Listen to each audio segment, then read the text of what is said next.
welcome back to the SGG Detective Agency. I am Super Geek Girl, your resident magical girl detective. Hope you guys had a great weekend and hope you guys are having a lovely Monday evening. Yes, we are back to the typical Monday night time slot just for tonight.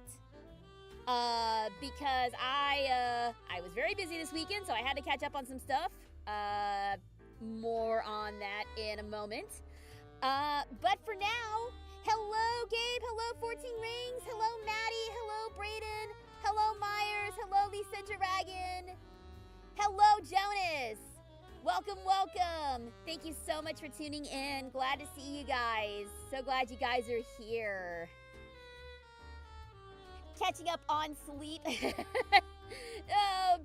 Sort of. Not really a whole lot happening there, but that's okay. So, yes, before we get into tonight's Mystery Monday, we've got some stuff to talk about. Mostly the Otaku Food Festival that I attended this weekend. My very first con, and there was quite a bit to talk about there. I have a lot of con stories for you guys and a lot of things that I learned. But first, hello Locomotive Works, welcome. Thanks for tuning in. Real quick, question about the Discord. Where would I send cosplay related stuff? Yeah, you can put that in the anime manga chat. That's fine. That should be fine. As if it's from an anime or manga, go ahead and throw it in there. If it's from a TV show like Digital Circus or Has Been or anything like that, you can put it in movies, TV. It just depends on what the cosplay is of. But anime, manga, or movies, TV would work just fine for that. I can finally watch when I'm not at work. Yay! Fantastic. So, before we get started, we do have some 100 Girlfriends news that we weren't able to talk about. I gotta go over. Oh no! Already? You just got here. All right, well, take care, Jonas. I'll catch you in the VOD, and I'll catch you next time. Thanks for stopping in. Appreciate it. So, we do have some 100 Girlfriends news. The Season 3 Japanese premiere date has been officially confirmed, and July 5th. July 5th is going to be the premiere of 100 Girlfriends in Japan. Now, the American U.S. Premiere date, we still don't know yet. But as I promised, at some point between July and when the new episodes start airing, mind you, there will be a 100 Girlfriends watch party. It's probably going to be in July, probably right after it premieres in Japan. Just so I can go ahead and get it done and get everybody caught up on Season 2. So in July, be looking for the 100 Girlfriends watch party that we're going to be doing in the Discord server. Dates and more details to follow. I should probably watch the anime at some point. Well, we are going to be watching all of Season 2 in the watch party, so if you catch up on Season 1 on your own before now in July, you'll be in good shape. Hello, Doofish. Welcome. Thank you. Yeah, there you go. 100 Girlfriends is mandatory viewing. Mandatory viewing for the agency. I'm kidding, of course, but we also got 3 new girlfriends that have been confirmed to make an appearance, and for that, we're gonna hop to the desk to meet these girls. Also, please don't mind the auto-translated nonsense off to the side. It's X. What are you gonna do? But we do officially have Yamame joining the crew. We've got Momiji joining, and we've also got Kishika joining, and they look fantastic. I am very excited for Yamame, our tall, nature-loving girl. Kishika, I think, is also going to be a lot of fun. Which of them is going to murder me? Probably this one, considering that she's the only one that's packing a weapon right now. Her, she might be problematic. From what little I know about Momiji, she might be a little bit problematic. But we'll see how this goes down. Those of you who read the manga, you know what I'm talking about. Those of you who haven't, she's a very grabby girl. Let's just leave it at that for now. Momiji is going to get along really well with Hahari. Oh, Lord. Oh, no. Yeah, well, you know, birds of the feather and all that. Remember what Spike Spiegel said? I love the kind of woman who... I believe the exact quote was, I love a woman who can kick my ass. What a legend. What a legend he is. So yes, we don't know who their VAs are yet. Ah! Thank you. Hi, Miles. Thanks for dropping in. Hahari is like the mom of the group. Yeah, literally the mom of the group. Speaking of group moms, though, there's also a secret. There also may be a secret sixth girlfriend. So this is the official promo image for season 3, which, let's be honest, the art is absolutely beautiful. All of our girls rocking heart marks, and so we've got 6 new girls. In fact, we have Chio, we have Nari, we now have Yamame, Momiji, Kishika, and I wonder who this could be. Mysterious 6th girlfriend. Those of you who read the manga, you already know who this is, but I'll leave that as a surprise for the anime-only viewers who don't know yet. I also know who this is.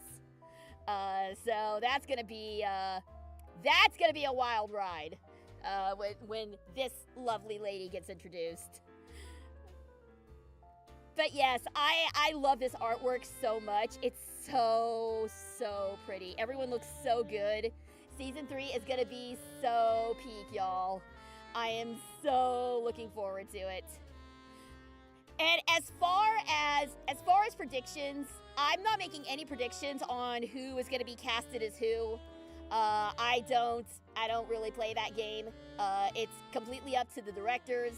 But the one thing that I will say is, for Nari, I hope they give her the absolute strongest stereotypical Kentucky Fried accent possible. I am talking Rogue from X-Men 97. I'm talking Bunny Rabbit. I'm talking deep fried Southern accent. Y'all gotta go hard with Nari. Y'all gotta go hard with her. I am so excited. I am so excited to see who is going to be voicing them. It's gonna be great, guys. So Benoit Blanc. Yes! Benoit Blanc! Give her a Benoit Blanc accent! Give her a Kentucky Fried Detective accent!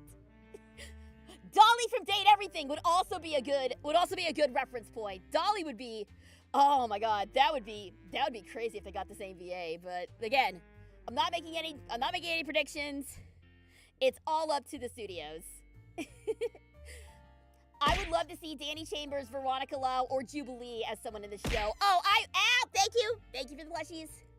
I would too. I mean, oh my god. I know that Jubilee would kill in this show. Thank you. Thanks for the plushie. Jubi would kill in this show. Megami too. I would love for my Dangan crew friends to be in this show. Fingers crossed. Fingers crossed. Hopefully we will someday. But let's step back away from the desk for a little bit because it's story time. It's everyone's favorites. So, as you guys no doubt No. This weekend I was at the Otaku Food Festival at the Golden Triangle Mall in Denton, Texas. It was my very first con as a guest, not as an attendee, but as a guest. I know, it's crazy, right? I've been doing this for 10 years and I just now booked my first con. Hey, you know what? We all go at our own pace. Life comes at you fast, or if you're like me, life comes at you exceedingly slow and you still get demolished by Truck-kun. Anyway. But yes, overall, it was a fantastic experience. However, I did have a bit of a rough start. So let me set the scene for you guys. I come in, and before I start spilling tea and everything, I want to make it very clear that anything negative that I say is in no way the fault of the con or the con organizers. Everybody on the con staff was extremely sweet, extremely nice, and everything was great. They did a great job. I have no complaints about the con itself or the staff. It has nothing to do with that. A lot of what I'm about to gripe about is my own stupidity and my own ignorance. So let me make that very clear from the offset. So, I arrived at 11 a.m. I was the last voice actor to show up. Goody. And we all had tables set up in the entrance to the mall proper. Everyone was all set up. They had their booths, they had their banners, they had their all their little prints and their tchotchkes and all that stuff ready and raring to go. I had a single Nendoroid and a stack of Karade prints, and that was it. That was all I had at my table on day one. I didn't have a banner, I didn't have a price list, I didn't have a way to take credit cards. I was woefully unprepared. Yeah, it was rough, and you know, hindsight is 20/20. You don't know what you don't know. I thought that yeah, you know what? We're just gonna do this. We're just gonna do this for now. I thought that I was going to have a banner provided for me. But no, I was not told that I needed to do my own banner. And I did not have a way to take credit card payments. So I was scrambling, throwing every app I could on my phone that takes money. So Cash App, Venmo, PayPal, all of it I threw on my phone as quickly as I could. So yeah, it was a rough start. A rough start to the day.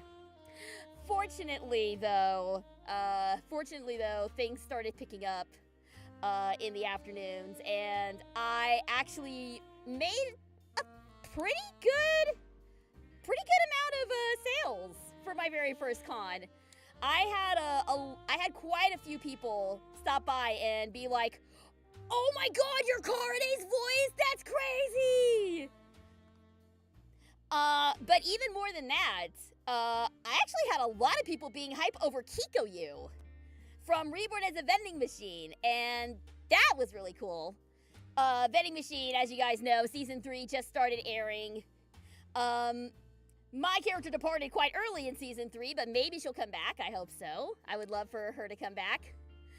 But yeah, a lot of Kikoyu fans out there, and a lot of Tia fans still from Overlord. And it's really cool because, like, one of the things that I learned is you never know which of your characters people are there to see. And I'll give you a great example. On day 2, I'm jumping ahead a little bit, but on day 2, I had a guy come in who had a replica of Maple's shield from Beaufort. I don't want to get hurt, so I'm gonna max out my defense. Which I was in that show. I was in that show as an unnamed character who was only in there for like 2 episodes.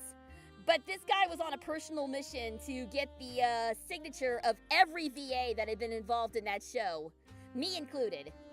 It was actually very, very cool. I wish I had taken a picture of it. I didn't think to take a picture of the signed shield. But he had already gotten like a ton of VA signatures all over it, so it was very cool to be included in that. But yeah, it was wild. It was just like, wow, Bovary? Really? I only had like maybe 5 lines in that show tops. But he still took the time to seek me out and get my autograph. So, you know, that felt really good. That was really awesome. What other actors showed up at the con? Well, let me pull the list out. Let me pull the list out real quick. I reposted it a while ago. I can tell you who I was sitting. I can tell you who I was seated next to real quick while I'm trying to find the full list. So I was seated next to Rebecca Chiara Morano, who, of course, you guys know is Iku from 100 Girlfriends. And y'all, I need to shout out Rebecca. She was fantastic. She was extremely helpful. She helped me out a lot getting everything situated and getting ideas for my next con appearance. And she's just all around a very sweet girl. Like, I was extremely fortunate to be seated next to her, and she's a dear. She's a good bean. She's a good bean, Rebecca is. So yeah, I got really lucky with that. The other person that I was seated next to was one R. Bruce Elliott, whom you guys may know as Captain Ginyu in Dragon Ball Z, Whitebeard in One Piece. He was definitely one of the most popular VAs that weekend. It feels like there was always somebody at his booth every time I looked over. Okay, yeah, here we go. Here's the list. So it was Rebecca Morano, Braden Medlin, Monica Flatley, Lexi Nieto, Jordan Coella, and Eduardo Vildaso. Those were the other folks at the con. Unfortunately, I didn't have a lot of time to talk to the other folks there. I did get to speak with Lexi and Monica briefly, but most of my time was spent chatting with Rebecca and Bruce. Which, again, both of them were very, very helpful and very, very sweet to me, helping me get set up. But yeah, it was, overall, Saturday was a bit of a rough start, but it got pretty good. Have you ever met a voice actor that spoiled the show that they're working on? Oh, God. Fortunately, no. But that is an ongoing fear of mine, that I inadvertently spoil something. That's why I try not to talk. Ow! That's why I try to keep things very vague when I'm talking about shows that I'm currently working on or can't really talk about yet. That's why I try to keep everything vague, because God forbid I pull a Tom Holland and inadvertently spoil something. That is one of my fears as a voice actress, is doing that shit. I do not know anyone personally who has done this, but I have seen instances of voice actors breaking their NDAs online. It's mostly newer VAs. I can't name any names right now because I honestly don't remember. But yes, I have seen it, and those people are no longer voice actors. Let me put it that way. So yeah, guys, if any aspiring VAs out there, and I'm probably gonna make a full-length short about this in the near future. Don't fucking blow your NDAs. I don't care how excited you are for a project, don't do it. That is a quick way to get your ass blacklisted throughout the industry. Don't do it. I'll get more into detail in a short, probably later on. But take this as your warning. Don't freaking break your NDAs. No matter how excited you are about the project, don't do it. You are going to lose your job over it. Plus, nobody likes spoilers. Exactly. Anyway, PSA over. Yeah, Saturday was rough, but ironically, it was also the day I made the most sales. Sunday went much smoother. I had a better idea of what to expect. I was better prepared. I brought a lot more stuff. I brought my manga. I brought more Carne merch that I had accumulated and people had given to me. So my booth had a little more stuff on it. Thank you. And y'all, I gush about him a lot. But can I just say that Super Geek Spouse is a fucking legend? This guy, I was texting him throughout the day on Saturday, just, keeping him updated and everything. And one of the first things that I said was, everybody here has a banner except me. And I feel so out of my depth. This absolute legend of a man, this Chad of a man, he immediately went out, he immediately designed a banner for me, went and got it printed, and had it waiting for me when I got home on Saturday night, so that we could have it ready to go first thing Sunday morning. And he spent all afternoon on that banner for me. Super Geek Spouse is the best, guys. I know I gush about him so much, but y'all, holy shit. He's awesome. And he was there with me all day on Sunday as well. So not only did he help me with the banner and make my booth look like a million times better than it was on Saturday, he was also running back and forth from the food area, getting me all sorts of yummy things to eat, because the voice actors were only provided with like pizza from the food court as our food. So I'll tell you what I ate in a second. But on top of all of that, on top of being a runner for me for food and banners, he also got me gay lawyers. He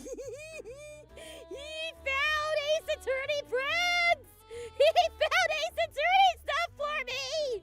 He found some awesome Prince of Miles and Phoenix and Shadow the Hedgehog as well, for good measure. Ow, thank you.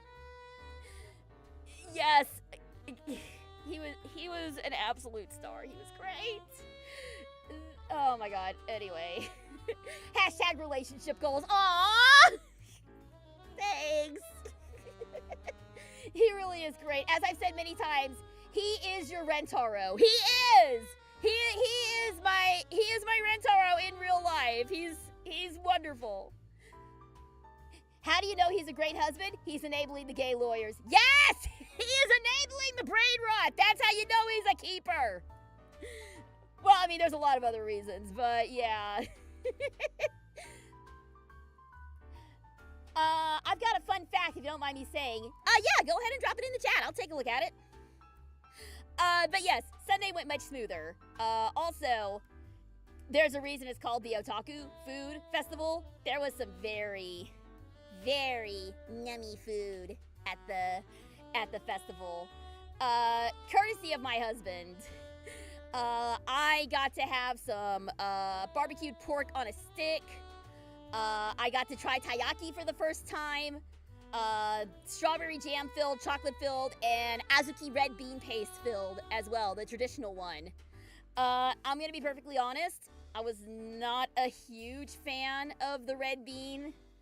I feel like that is an acquired taste, as a lot of Japanese desserts are.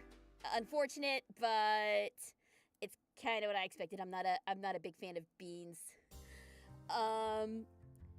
also got me a big a big tornado potato. If you guys haven't seen those, it's potatoes on a stick that are like spiral cut all the way down, and they are my absolute favorite food on a stick. The tornado! A tornado! Yes, he got me that. But the coolest thing that I had to eat by far, there was a booth that was selling fried rice inside of a hollowed out pineapple. So it's just this big half a pineapple, and it's just filled to the brim with fried rice and the protein of your choosing. They had shrimp and I think, thank you. We got shrimp, but I think they had like lobster as well. But the lobster was like $30, so we were just like, we'll get the shrimp. That's fine. But yeah, that was absolutely fabulous. That was delicious. So yeah, a lot of great food, a lot of great memories. A lot of people who swung by to say hello. If you were one of the people who came by, thank you so much. It really meant a lot for me, for you guys to take time out of your day to come and see me. Especially at my very first con, the first of many, I am hoping. Obviously, I will let you guys know where my next appearance will be. But I can tell you, there will be more character prints coming very soon. In fact, before the end of the year, I am going to be having another virtual autograph event. I don't know when that's going to be. That depends on when I can get my commissions done. But I'm already in talks with a few artists to be getting some Kikoyu and some maybe Tia prints. And maybe even some Midare too. We'll have to see. But definitely going to be getting some Kikoyu prints made this year. And hopefully some Tia prints if I can find an artist who can do what I'm envisioning. So stay tuned for that. I'd kill the entire world with a hammer for the Samidare print. Don't go that far. I appreciate the enthusiasm, but don't go that far. Don't. That's fine. I still want to live on this world for a little bit longer, at least. I'm gonna be the one that shattered the earth into little pieces with my fist! Still one of my all-time favorite lines that I've ever recorded.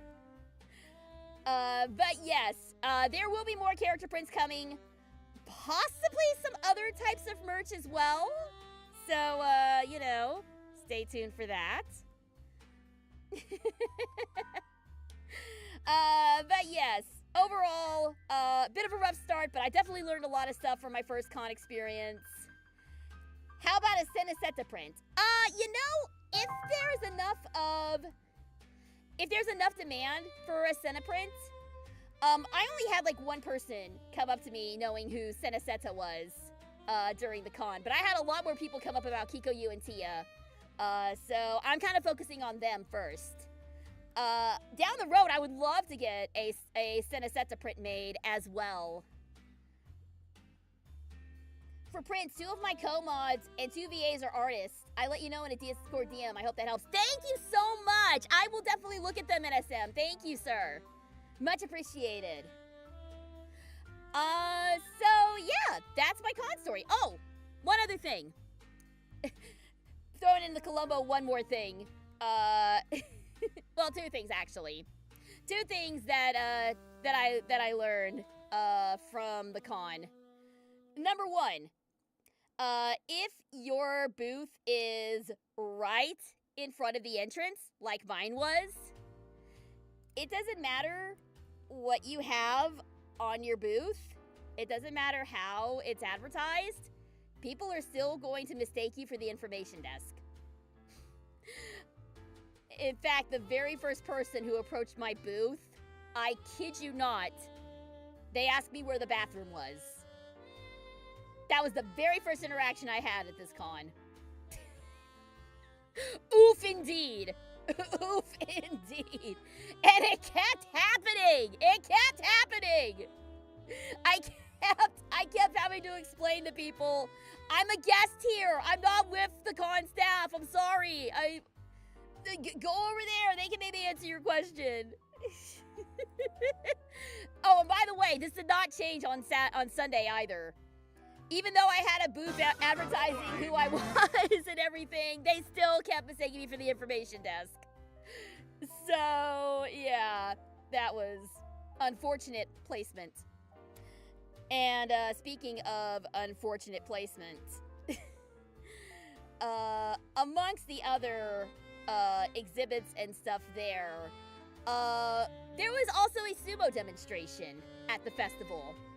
And the gentlemen who were involved in the sumo decided to advertise said sumo display by parading around the mall in just their in just the sumo loincloths multiple times during the con.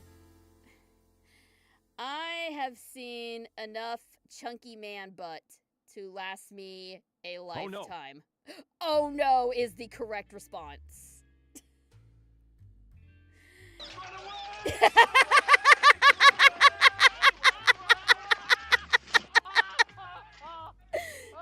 That was the problem! I couldn't run away! I was stuck there! I was stuck there at the booth! I just had to watch as these nearly naked men just paraded past my booth! Just as proud as you like! No! No, thank you! Oh, God. You couldn't cover your eyes? I mean, I tried to, but if you're talking with somebody at the booth as they're passing by, it's kind of rude to suddenly just cover your eyes while you're talking to someone and just... Oh, God. That was rough. Suffice it to say, my interest in sumo has gone from very little to non-existent at this point. Oh, lordy.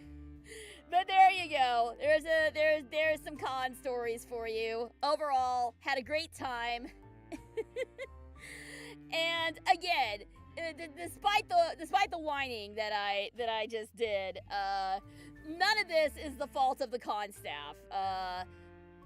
The con staff was extremely nice. They were very kind, very supportive, and the festival itself was an absolute blast. I wish that I could have walked around and checked it out myself, but you know, you're there as a guest, you do what you do, you're there to make money, and that's what I did. I won't say how much money I made, because that's no one's business but my own. But let's just say I did better than I was expecting to do, at the con. And yes, next time I will be taking card payments. I've already ordered the necessary equipment for me to take credit card payments at the next con. So that will not be a problem next time. That was one of the very first lessons that I learned. Hello, Luigi. Welcome. We were actually just wrapping up con story time. Otaku Food Festival was great. Rough start, but it was great. Ended up being a very educational con for a multitude of reasons. Hashtag sumo guys are scary.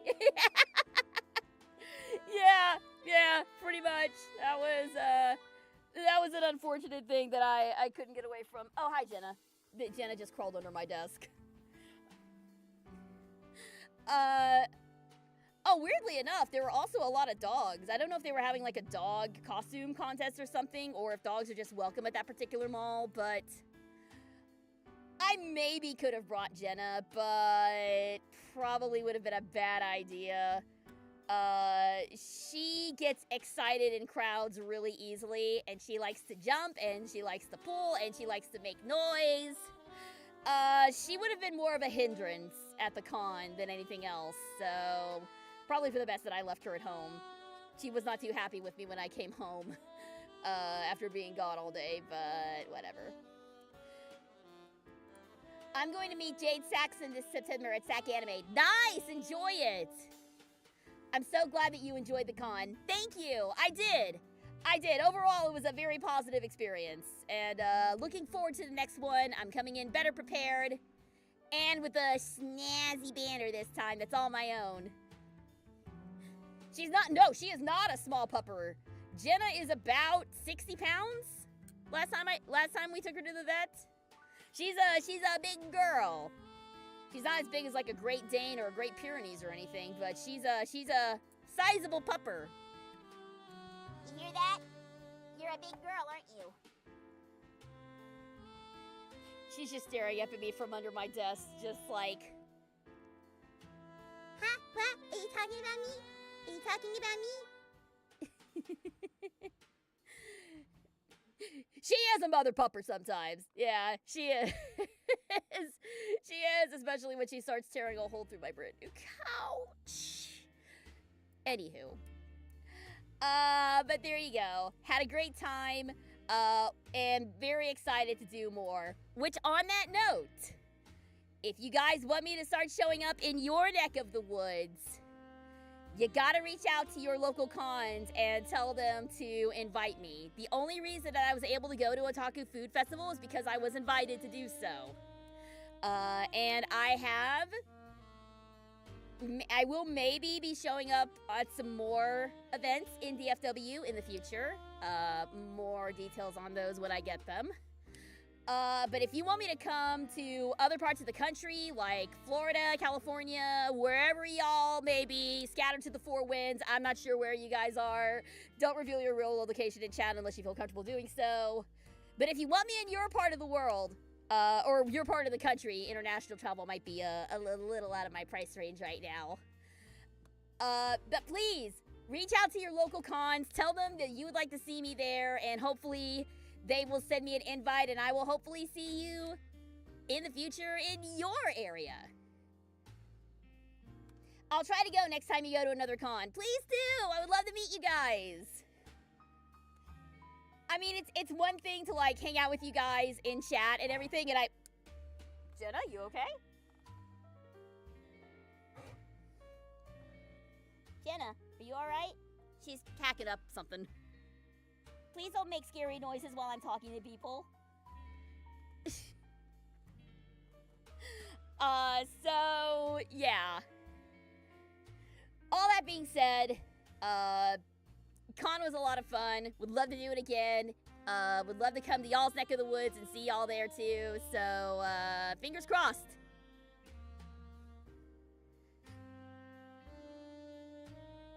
I apologize deeply for saying it. I did send the fun fact in chat. It's just buried. I'm sorry. Yeah, I think I missed it. Would you mind reposting it, 14? Sorry, there was a lot going on in the chat, so I might have missed it. My bad.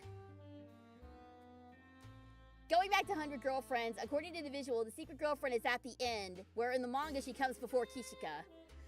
So they've reversed the order. They've reversed the order a few times in the anime, haven't they? Wasn't Mei supposed to show up before Kurumi and Iku, I think? It was Kurumi and then it was Mei, but in the manga I think Mei actually joined right after. I don't remember. I'm fair.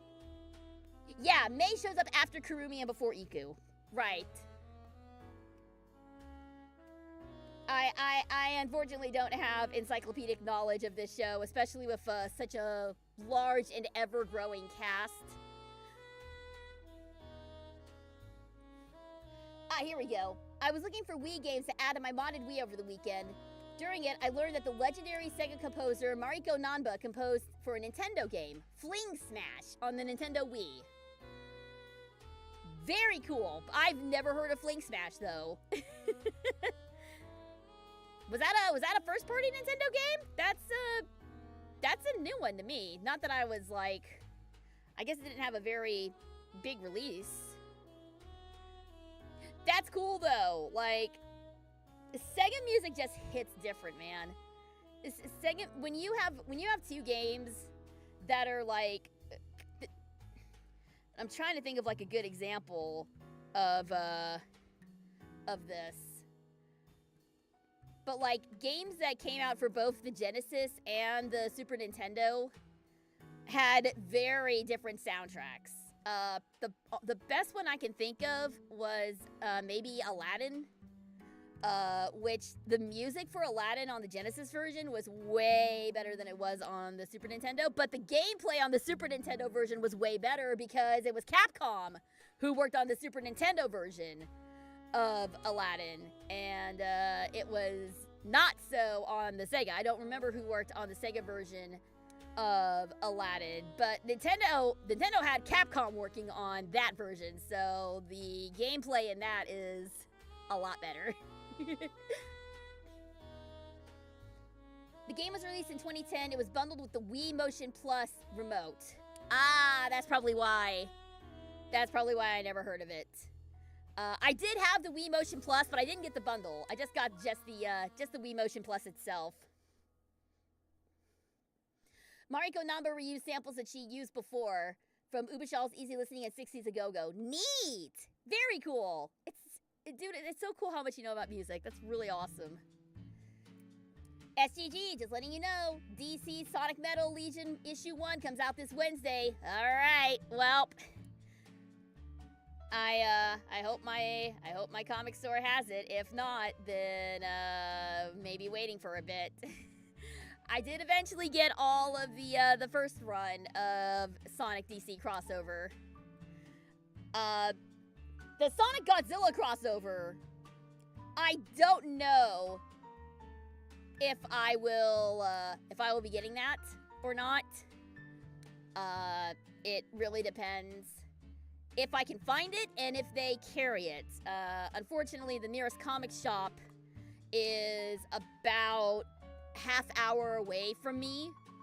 And if I wanted to go to the big comic store, that's even further away. I really wish that there was a comic shop that was closer to me, but, you know, well, you get what you get. Mariko Namba is actually married to Tomoya Otani. Really? Is that actually a thing? That's actually really dope. Well, a very musically inclined couple then. That's really cool. I didn't know that. Very, very neat. No wonder they composed Sonic Rush Adventure and Billy Hatcher together. Oh my god, it makes sense. It totally makes sense. Like, I'm still blown away that the mangakas of Sailor Moon and Hunter x Hunter are married in real life. That still blows me away. I wonder if they've ever collaborated on a...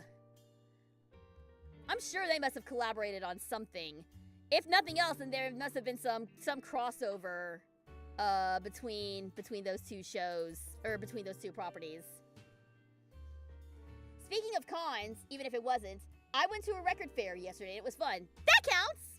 That's a gathering of like-minded individuals. I would say that counts as a con. Maybe not like a Comic-Con or something, but it is a gathering of like-minded folks. So, no, that totally counts, and I'm glad you had fun. That is super cool.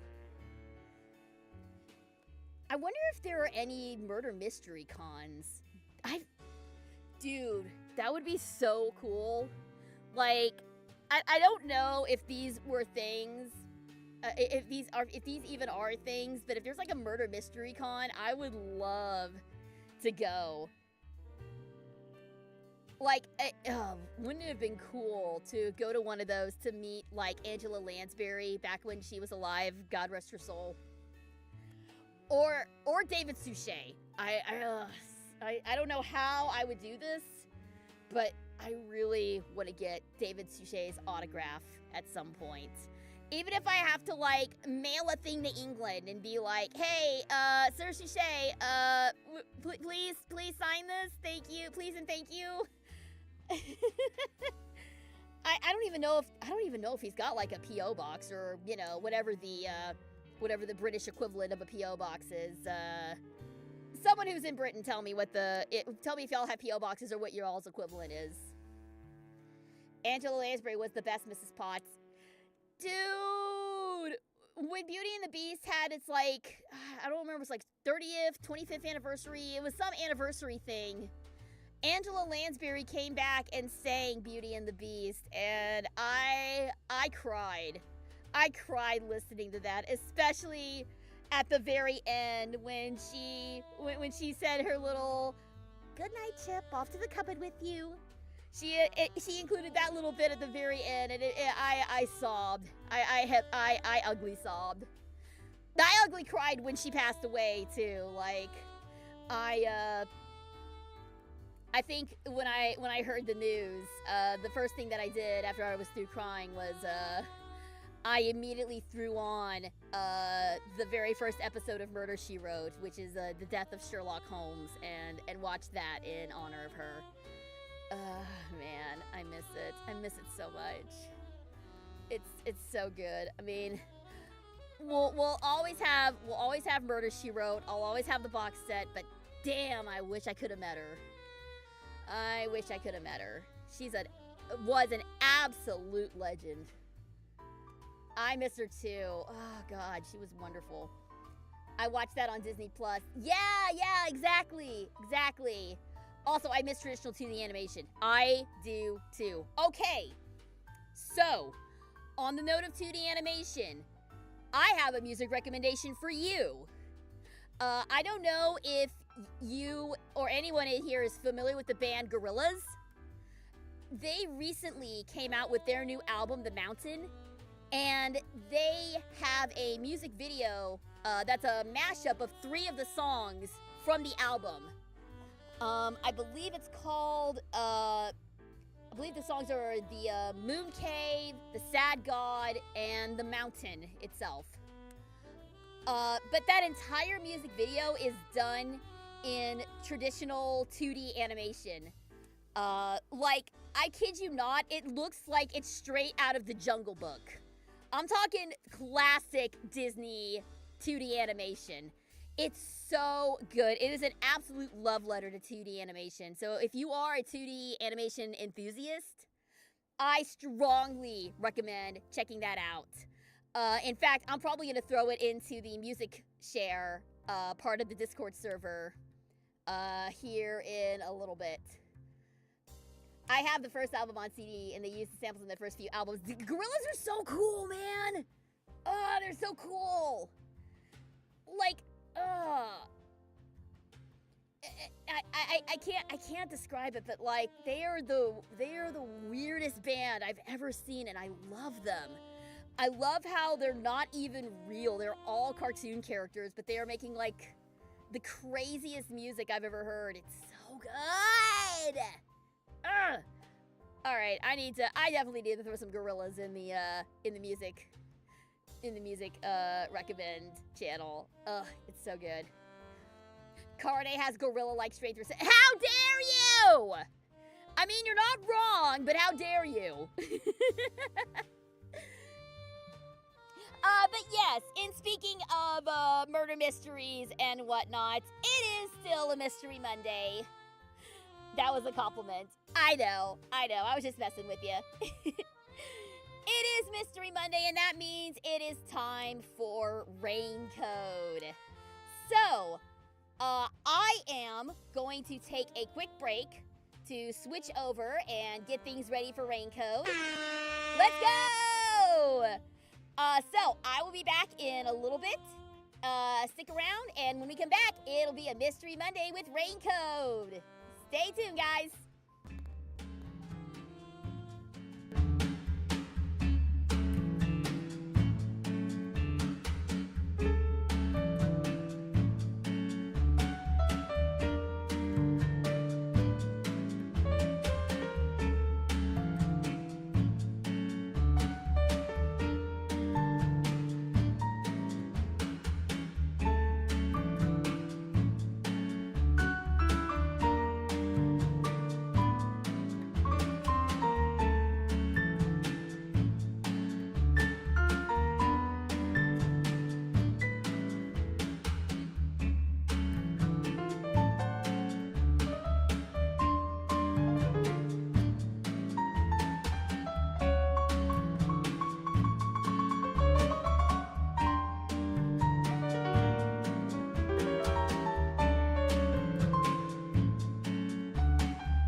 I keep forgetting to switch it off after Tomodachi Life.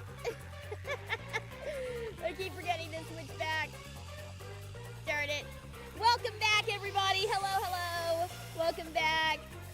Welcome back to a Mystery Monday, and welcome back to Raincode. So, as you guys may recall, last time we began Chapter 2, where we are working with the Master of the Skies, Desuhiko Thunderbolt. And, ow! Thank you. Thank you. Thank you. We're working with Desuhiko Thunderbolt, and we're also working with a young lady named Wendy to uncover the truth behind the death of her friend Aiko. But during our investigation into this all-girls school, thank you very much for the look at SM. Enjoy the rest of your stream and enjoy the rest of your evening. During our investigation into Aiko's death, we bore witness to another shocking death as one of the members of the theater club was poisoned and died on stage. So now we've got two murders to investigate. Kurumi Wendy is her surname. Gotcha. The culprit is not among us. One of the popular plays born by Etheria, that was the name of the school. A mystery where 15 trapped men and women are drawn into a string of murders, unique in that the culprit lurks within the audience. Okay, but no!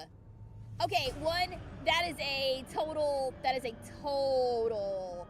unashamed reference to Danganronpa. 15 people trapped in a room. But a murder mystery where the true culprit is actually, like, hidden amongst the audience? I mean, that's what you do in murder mystery dinner theaters, right? But imagine, like, a stage play that did that. That would be so cool, man. Like, a murder mystery dinner, yeah, you're expecting somebody to be one of the killers among you. But, like, if you're going to an actual, like, stage performance and you're just sitting there enjoying the play and the killer suddenly rises up next to you, like, how nuts would that be? That's a cool idea, and I kind of, if I had any talent in playwriting, I would write that. That'd be super dope. Also, yes, I agree. Yuma makes for a very cute girl. We are in an all-girls academy, so we had to go undercover, and Yuma works to look well. Oh, and also Shinigami is a jealous little bitch in this chapter, but don't mind her. All right, Kurumi, what you got? Oh, we can't talk to Kurumi. All right, well, let's hop on stage. Right. Investigation, start! I'm not sure if it will help, but can I tell you what I saw? Yes, please.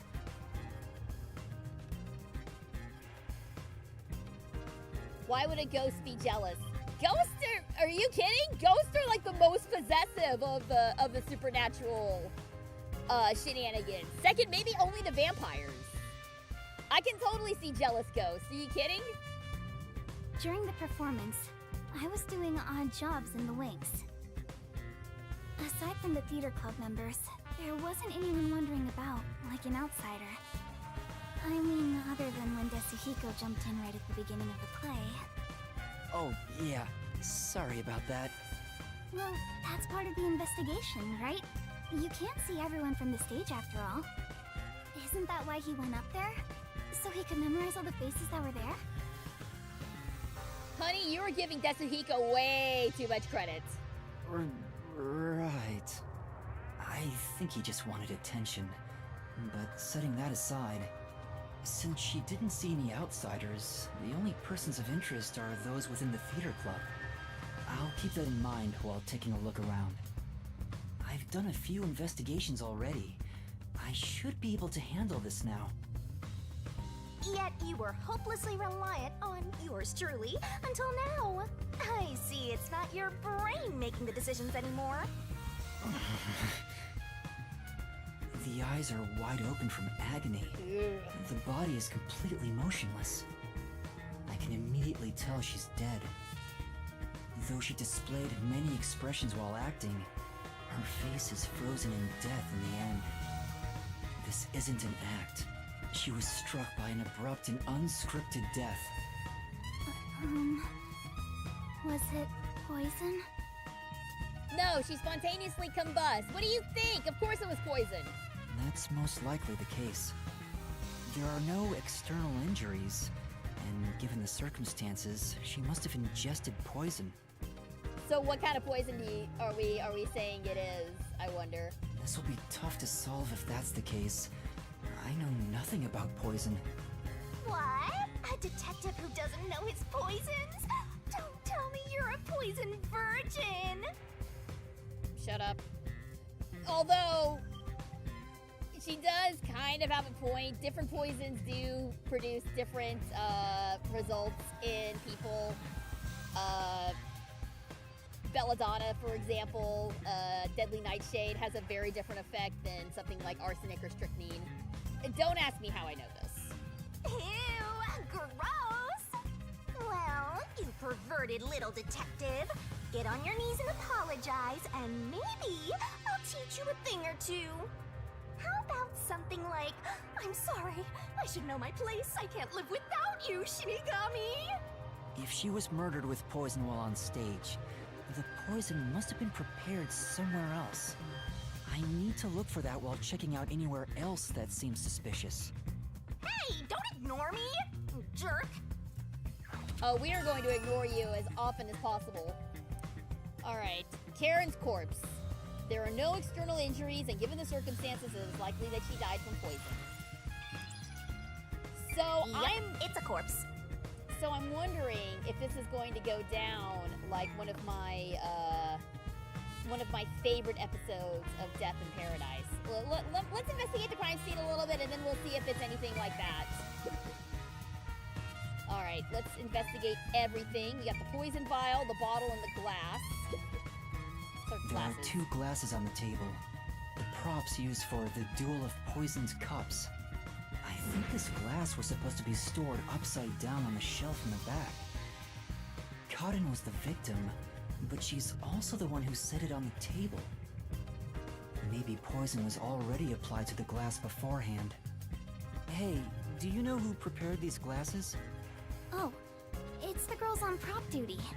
The freshmen are handling them this time. Do you know where this glass was before it was placed on stage?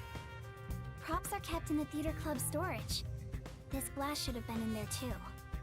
The theater club storage? In that case, any club member would have access. Right. Was real poison applied to the glass? I just thought it could be possible.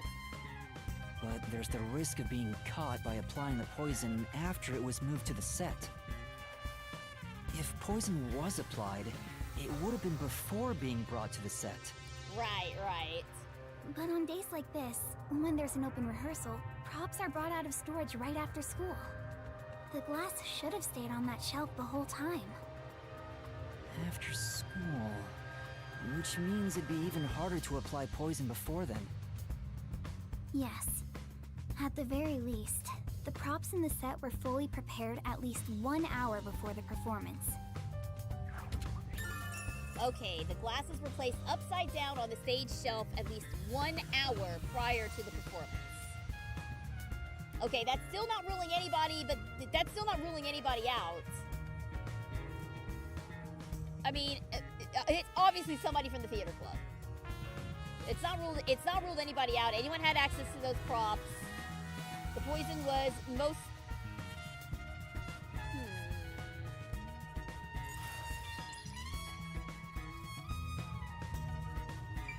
The poison could have been in the vial. It couldn't have been in the bottle because they were both poured. The bottle... They used the same bottle for both glasses, right? So the poison itself couldn't have been in the bottle. So it had to have either been in the poison vial or it had to have been on the glass itself. Those are the only two options here, I feel. Unless I'm very much missing something. There's a wine bottle on the table. Karin poured the liquid from this bottle and started to suffer after drinking it. then that means there's a chance the poison was mixed into this bottle. Yeah, but it was only Karen who died. It wasn't the other girl. This isn't wine in here, right? Of course not. It's just grape juice. I poured out the bottle and replaced what was inside. Ah, yes, the Phoenix Wright special. Huh? You, Kurumi? Immediately, I didn't want to say nothing, but yeah, Kurumi's not above suspicion here, even though she's supposed to be our friend. I can easily see her being the culprit here, getting revenge for Aiko. After class, I was asked to help out before I went to get you. I'm still a theater club member after all. Were both the wine and grape juice sealed before you swapped them out? Yes. I received the unopened wine bottle from a club member. I uncorked the bottle and poured the wine down the sink. It's a waste, but we can't drink it anyway. After that, I went to the cafeteria and bought a can of grape juice. Of course, this was also unopened. Wouldn't it have just been easier to just get a plain bottle and, like, make a fake wine label for it? Why waste good booze? I poured the juice into the bottle, then put the cork back. I passed the bottle to a club member and my job was done. That bottle was then placed with the glasses on the shelf before the performance. I see.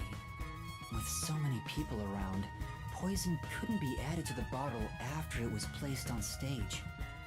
If poison was mixed in, it'd be before it was brought on stage.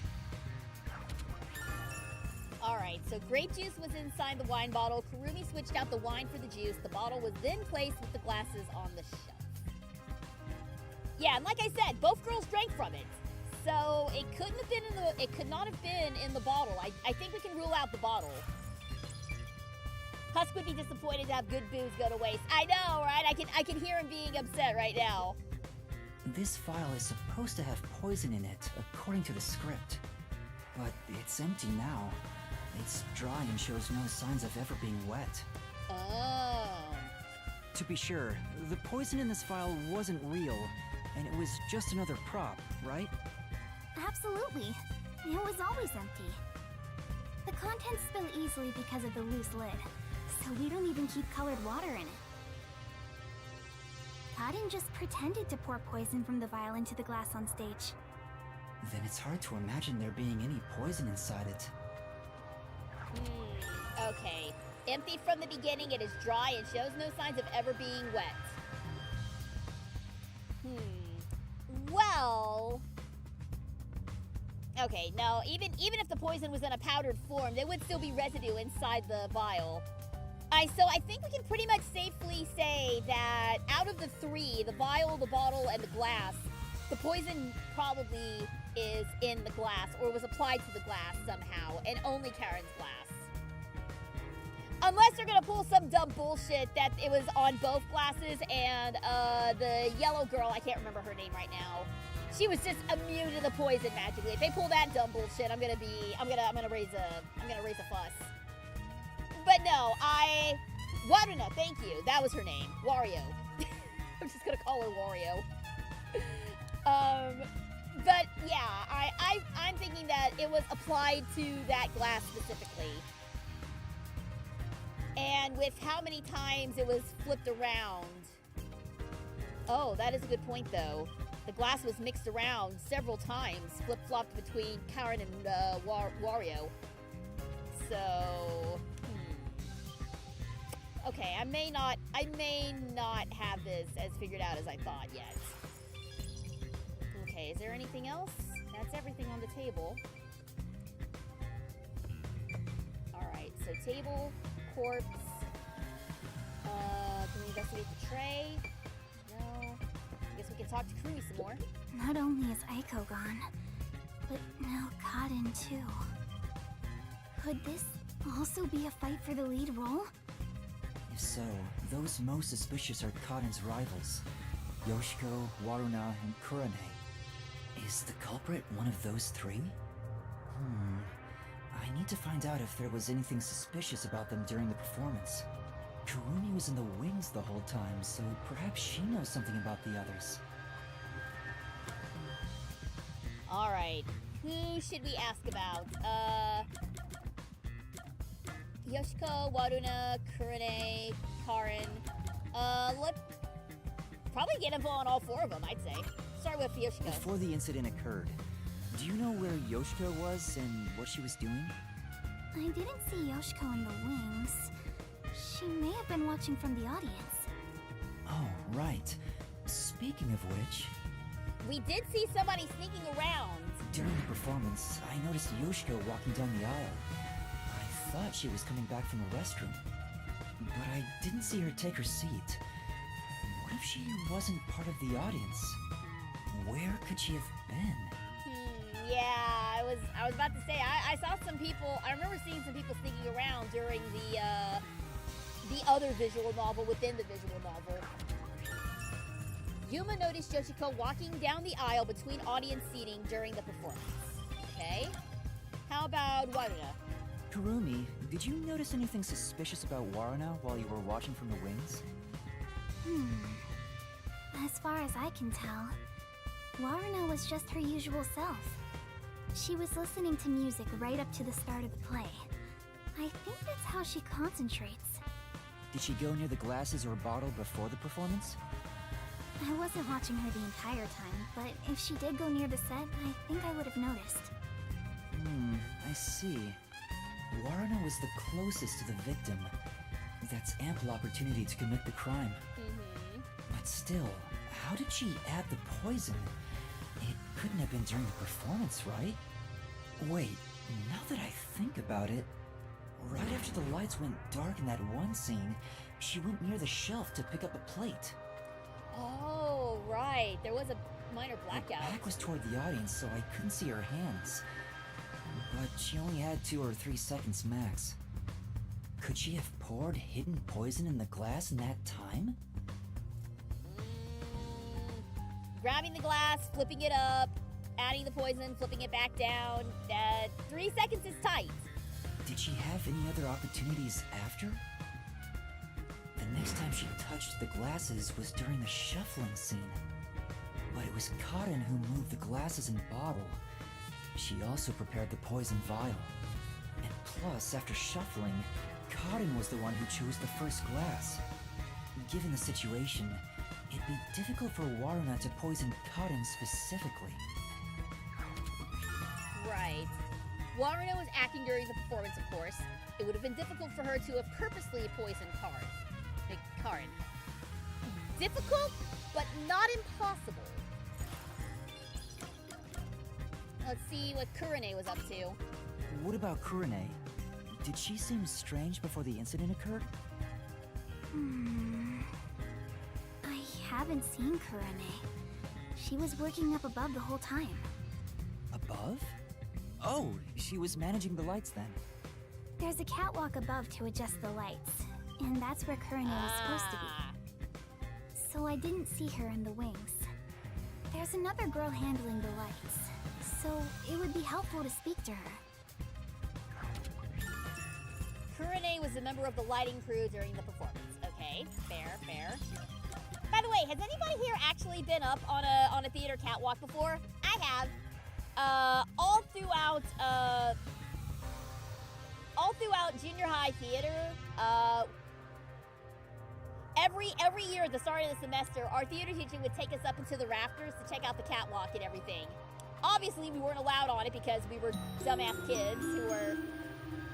Hello! Thank you very much for the follow! Welcome to the agency! Glad to have you as part of the investigation! Thanks so much! Autumn Purple, hello! Welcome! Glad to see you!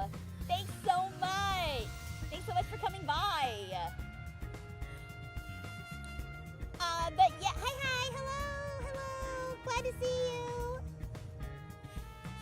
But yeah, the teacher would show us the catwalk. Only kids who were doing technical training were allowed up on the catwalk. And it always made me like really nervous. Not because we were dumb kids, well, partially because we were dumb kids, but because the teacher used to tell us like horror stories of lights falling from the stage because kids weren't doing what they were supposed to do. I think it was meant to scare us into correctly taking care of the lights and everything, but more than anything, it just made me anxious every time I glanced up and saw something wobble above me. I was just like, what is my lady gonna be? Anyway. How is everyone? I'm doing good. Just got back from my very first con this weekend in Texas. So kind of riding the high of that and just hanging out and chilling with a Mystery Monday. Before the Playing performance, playing did you Rain notice Code. anything off about Cotton? Well, I think she was more on edge than usual. She yelled at underclassmen who were late in preparing for the show. She also paced around restlessly. That's not just today. She's been that way since Aiko's death. Oh, so Karin definitely knows or knew something about Aiko's death, and that made Maybe her the whole nervous. battle for the lead role had stressed her out. Or maybe she knows who was responsible and was being like blackmailed or something. I don't know. I'm making too many assumptions with not enough clues to back up my assumptions. And you know what they say about assuming? Ming is gonna be upset. But since she was murdered after Aiko, she should be considered another victim, right? If she knew someone was out to get her, then it's not strange for her to be mentally unstable.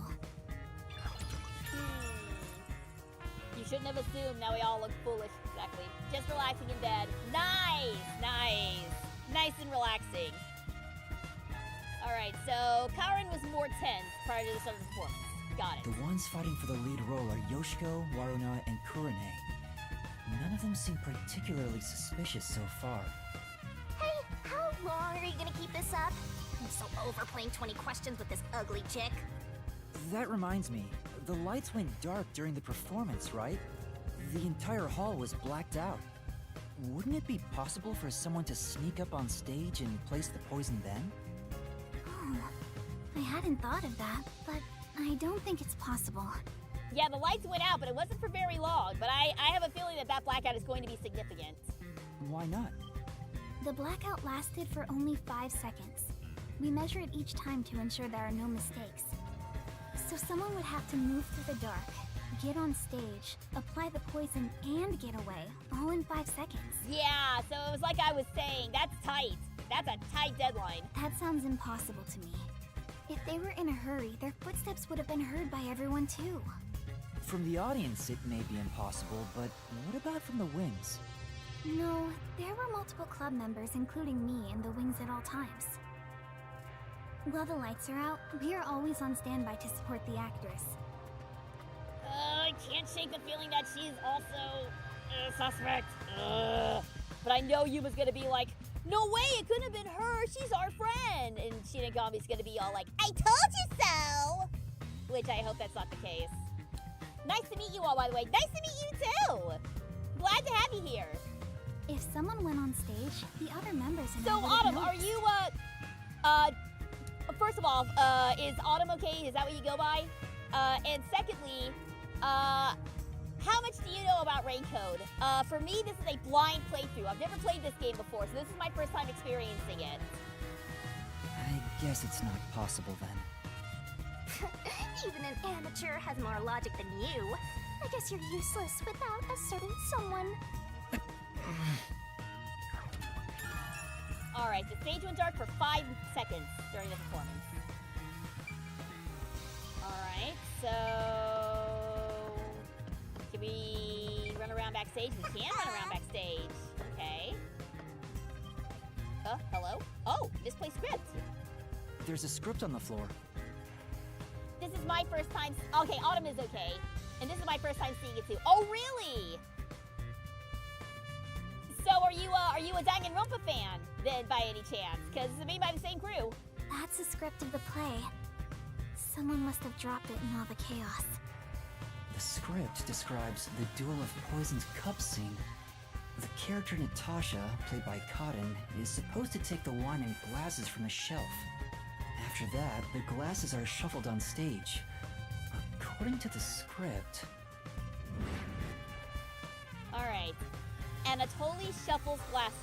Note, make sure the audience cannot see the glasses. Anatoly, finished. Natasha, it is my turn then. Natasha also shuffles in a similar way. Natasha, I am ready. Anatoly and Natasha stand on the opposite sides of the table facing one another. After that, Cotton takes the first glass, and they both drink at the same time. Unfortunately, Cotton's glass turned out to actually be poisoned. Kurumi, I was wondering about this script. It says, make sure the audience cannot see the glasses. Why is that? It's to make the result feel unpredictable to the audience. Yeah, I was about to say, it's like, don't... You may have sharp eagle-eyed people in the audience. Don't let them see it. I've never played those myself, but I have seen others stream those games. I did wonder why the art style looks similar. Yeah, it's same writer and same at least some of the same artists as well. I don't know who exactly worked on both Dangan and Raincode. But I am a big Danganronpa fan myself. In fact, we are working our way through Danganronpa V3 with some of my other voice acting friends every so often on Sundays. And I am planning on playing Danganronpa 2x2, the remastered version of Danganronpa 2 when it comes out, hopefully later this year, fingers crossed.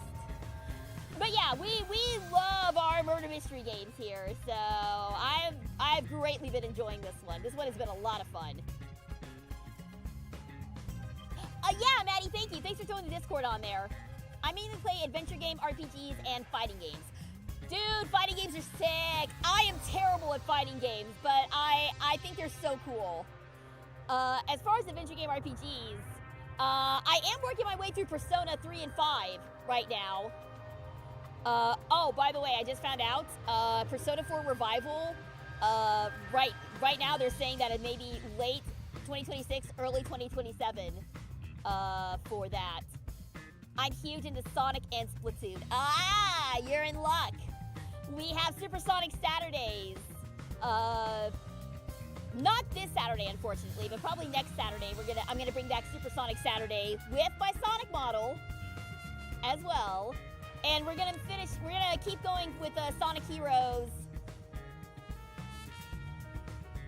Probably gonna finish Team Sonic story and then jump into either Team Chaotix or Team Dark, whichever one I feel like. I'm saving Team Rose for last because that's the quickest one that I can get done. And it's also gonna be the easiest way for me to get the rest of the Chaos Emeralds because Team Rose's stages are very short and I can just like blitz through that real quickly. If the glasses are visible, no matter how fast they are shuffled, the audience can see which one has the poison. My childhood. Yeah, I recently went through Sonic Adventure 1 and 2 for Supersonic Saturdays, and that was also my childhood. So, cheers to Sonic games. Always happy to have more Sonic fans in here. The script doesn't say anything about how many times to shuffle the glasses, or which one will have the poison in it. Exactly. There's no poison to begin with, so it doesn't matter which one's picked. You just pick any glass and act out your death after drinking. In the script, Cotton was to die. But I didn't think she'd actually die. I see. Since the instructions aren't precise, both actresses don't know the results from shuffling either. Alright, so during the scene with the shuffling of the glasses, the result was unpredictable, even for the two on stage. Okay, so that is kind of blowing my my theory out of the water that only Karen's glass was poisoned, because if both of them are shuffled at random, then yeah, there's no telling which glass actually had the poison in it. So they may end up pulling a Princess Bride styled, I'm immune to the poison. I built up a resistance to the poison all these years. I hope that's not the case. That's a cop-out. She mentioned that the catwalk for adjusting the lights is up above. Are those the stairs to reach them? Me and a group of friends are going to see Mortal Kombat 2. Awesome! I hope you enjoy it! I haven't seen the new version of Mortal Kombat. I saw the 90s version back in the day. Awful CGI and all. But I have not gotten around to seeing the new Mortal Kombat movies. I kind of want to, just for old time's sake. Mortal Kombat was the first fighting game that I ever played, and I greatly enjoyed it because I could kick my brother's ass as playing as Katana. Of course, he'll tell it differently because he's my older brother. God forbid he loses his little sister, but we all know how it really went down. Would you like to go check up there? Yeah, I would. We're all Sonic fans here, those who aren't get converted. Yes, exactly. Exactly. The spotlights for the stage are set over there. It's a lot narrower than I thought. Yeah, this is about how the catwalk looked at my theater too. Only there were a lot fewer lights because it was junior high theater, so it's not like we had the biggest setup. We had our own auditorium, which is cool for a junior high, but anyway. It's pretty high up. Yeah.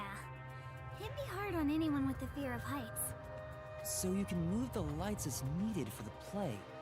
The table is directly below, which means... Oh, maybe was the poison dropped from above? Was the poison dropped from above during the blackout? That would be interesting. But if that were the case, there would be splash damage, right? Like if you're dropping something from that high up, then even in total darkness, one, how would you see where you're pouring in total darkness? And two, there would be residue, not just in the glass. It would be very obvious something had been poured into the glass because there'd be splash marks everywhere. So, as cool of an idea as that is, probably not gonna work. It is an interesting hypothesis, but probably not the correct one. You can't see the glasses getting shuffled from the audience seats, but they could have been visible from up here. I could find out for sure if I could talk to someone that was up here. There are multiple spotlights for the stage on the catwalk. The walkway itself is narrow and high enough that it's not easily accessible. Maybe that's all the investigating I can do. Well, I guess that's it. El fini! Well, I think I've checked all that I can for now. I have a good idea of how things work around here. Alright, take care, 14 Rings. Thanks for tuning in tonight. It seems certain Cotton died from drinking poison, but I couldn't find any clues that point to how it was done. Oh, stuck already, Mr. Pervert Detective? If you need my adorable angel's whisper to help, maybe you should get on your knees and beg. What angel? You're a death god. I shouldn't even pay attention to her. But she's right. I'm stuck. What should I do? But indeed. The RPG I'm currently playing through is Trails in the Sky, first chapter. I'm currently on the final chapter. Wait, are you playing the first chapter or the final chapter? Which one is it? That's cool though. I'm not all that familiar with the Trails series myself, but it looks cool. Yuma, if you're done with the crime scene investigation, are you conducting the questioning next? Questioning? Aren't you going to talk to Yoshiko, Warina, Kurane, and the others? Oh, right. Let's go and talk to them. She's such a loudmouth. But how do we talk to them? I doubt they'll be too willing to share anything with me. I joined the club only recently, so they don't trust me. And you're a complete outsider, Yuma. Even though you're disguised as a cute girl right now. That's it! A disguise! Ah, here we go. Maybe this could work if we use Desuhiko's disguise. He could disguise as any of the girls and start questioning them. Speaking of, oh no. Uh-oh. The Peacekeepers? Aw, they're here already. That woman, she was the one with that Yomi guy. Here we go. This is not gonna end well. Guess who we're gonna see in the Mystery I am Labyrinth? the Amaterasu Peacekeepers Vice Director. The trusted right hand, showered with love by Director Yomi himself. Martina Electra. Hi, Martina. Goodness me. You've surely done something reckless this time around. Whoops. Looks like she found out you snuck into a girls' school. I think this deserves the death penalty, don't you? There's a reason why I'm dressed this way. What are you doing? Hurry up and make the arrest. Wait, I can explain! What? Yep, this is gonna go bad. You have no right to remain silent. You have no right to talk to a lawyer either.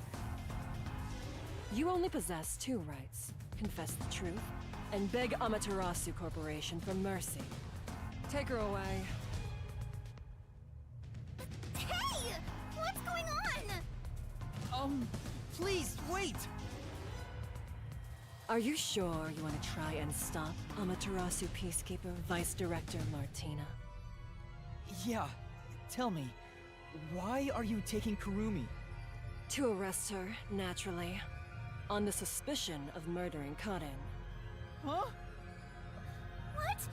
Why would I do that? Okay, well, then she's clearly not our... I think she's clearly not our killer then, if the Peacekeepers are arresting her.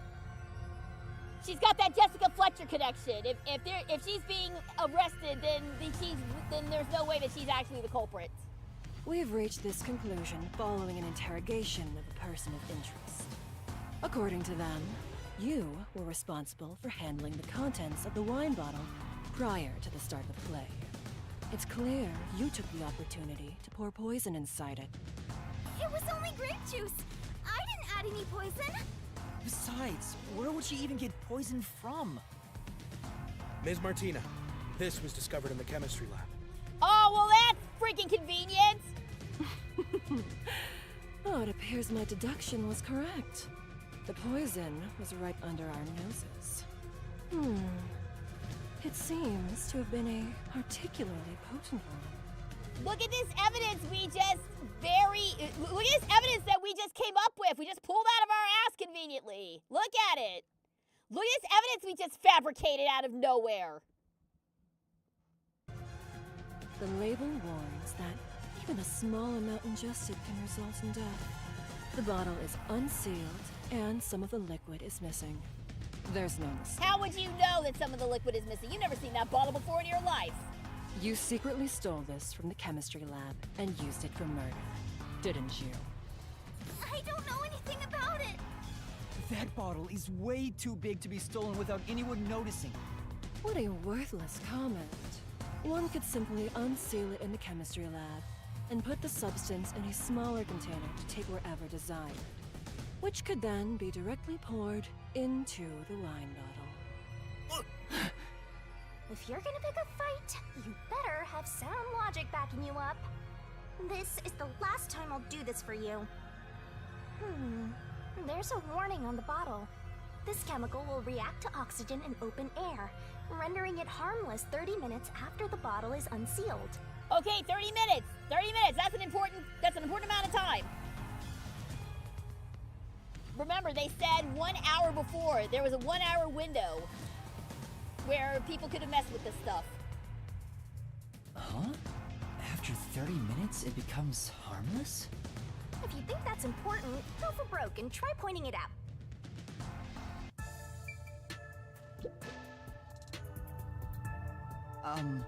I'm curious about what's written on the bottle's warning label. There was a poison similar to this in Danganronpa 2 where exposure to oxygen rendered it harmless. I think I remember this. It's like, I guess Kodaka decided to use the same trick twice. I normally don't like it when mystery authors do that, but I'll let it slide this time. Warning label. This chemical will react to oxygen in open air, rendering it harmless 30 minutes after the bottle is unsealed. Watch her rip off the label and be like, oh, what label? This is clearly a dangerous poison. I didn't see any warning label. Did you? She's gonna pull some bullshit like that, I bet. It has been 30 minutes since the murder occurred. If this chemical was unsealed at the time of the crime, it will have already lost its potency.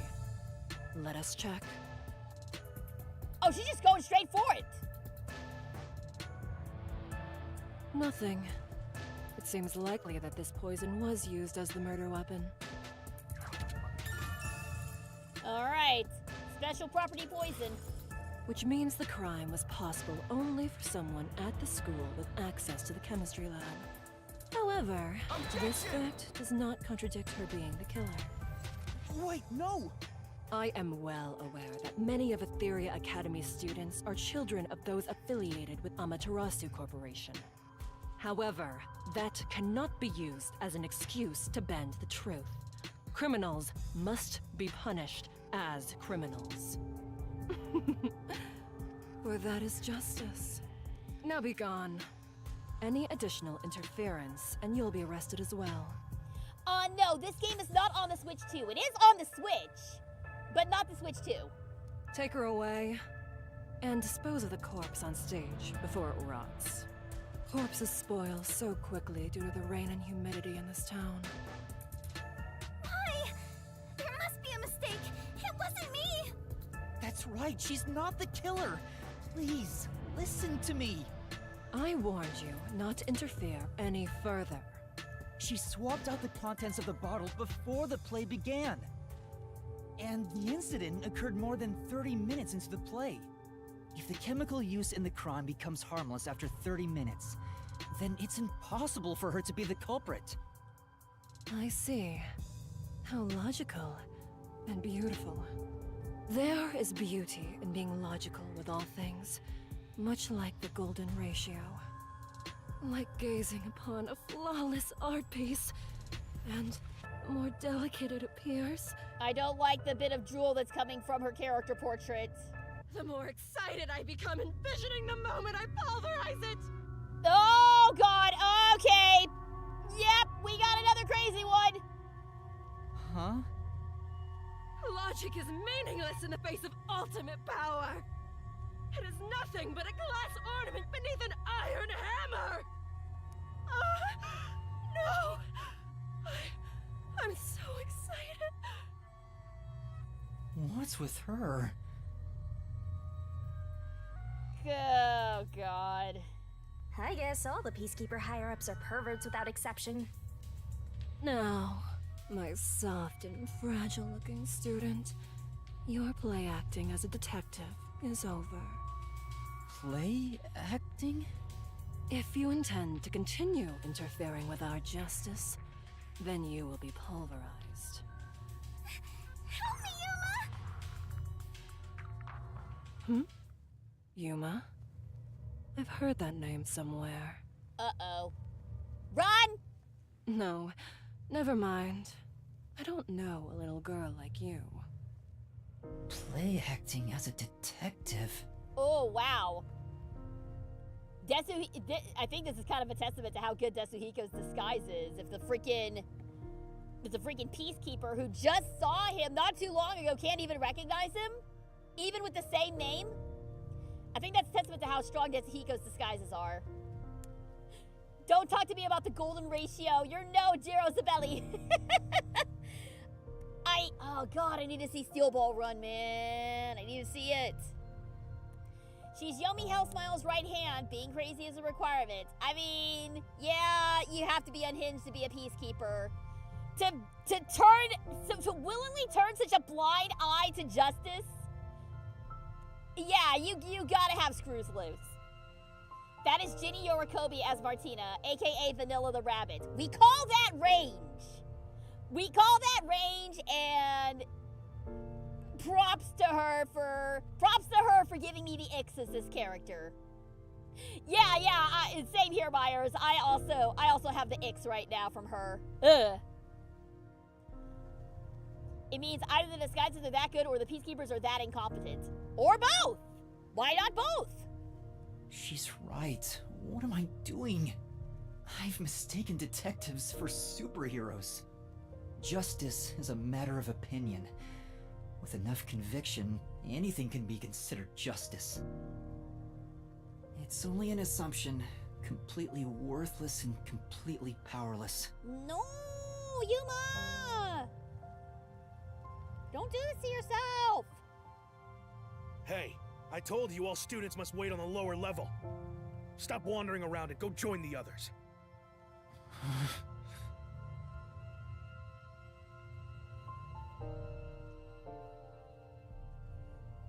Kurumi was taken away. What should I do? Do I just walk away as if nothing happened? No, I can't do that. Kurumi believed in me. She said that detectives are heroes. I'm no hero, but I'm the only one who can save her right now. I have to do something. The truth is still hidden. To discover the truth behind this case, and to find out who the real killer is, I need Desuhiko's help. I need his disguise ability to get information from the club members.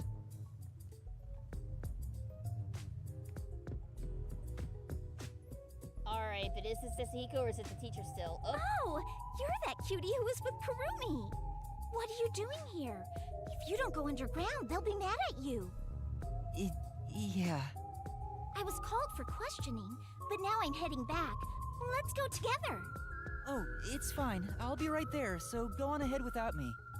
You sure? Well, I was curious. Are all the other theater club members also underground? Like Yoshiko, Waruna, and Kurane too? Yeah, that's right. Yoshiko is feeling pretty shocked right now. She's in the rest area because she wants to be alone. Waruna is with her usual friend group in the makeup room. As for Kurane, maybe she's in the staff room with the other club members. Ah, got it. Thanks. I'll be going now.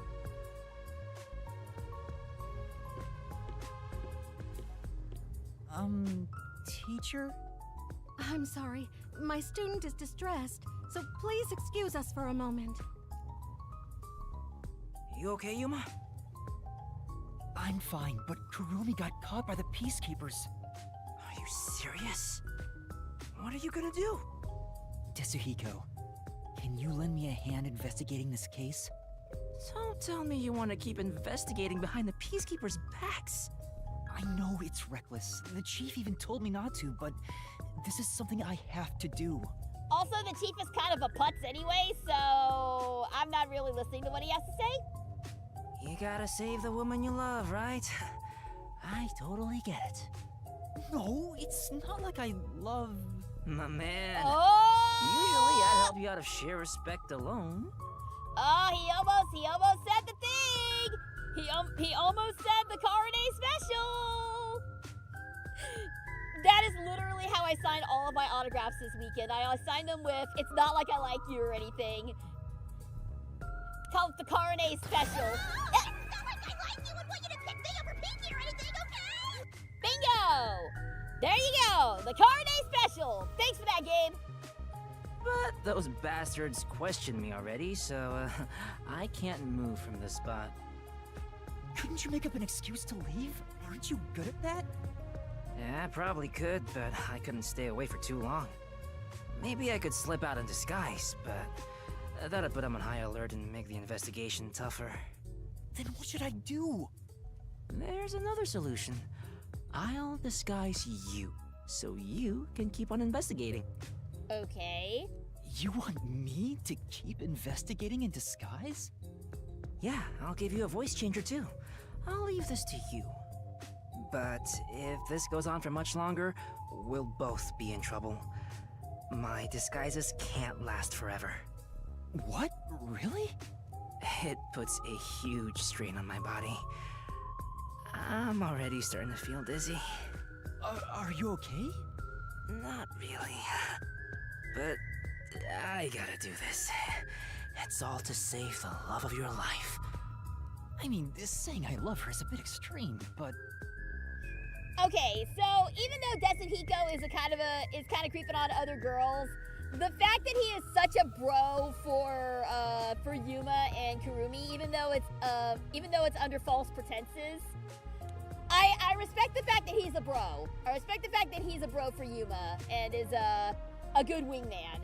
That you get a point for that, Tetsuhiko. You get a point in your favor for being a bro. Besides, I'm a master detective of the WDO. I've seen plenty of dangerous situations. So, who do you want to disguise as? Tell me. Oh, we get to choose.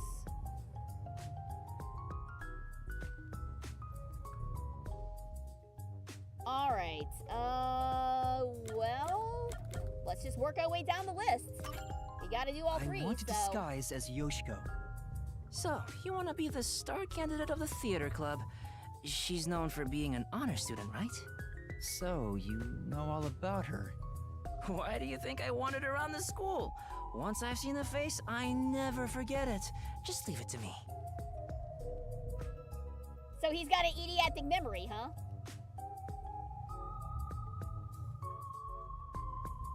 Pardon me. She said she's not feeling well. May I accompany her to the restroom? I'm sorry. We'll be back right away.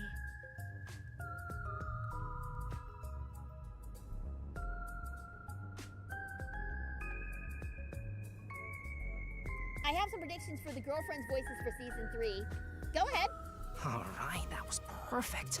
I slipped a voice changer under your clothes, so be sure to use it. Oh, also, just a heads up, touching your own boobs won't feel good or anything. I'm not gonna touch them! We'll see about that. Perverted detective. And just like that, you lost your point. I'm heading back now. Get going. Yoshiko is supposedly well respected by everyone. I hope I can extract information from different theater members.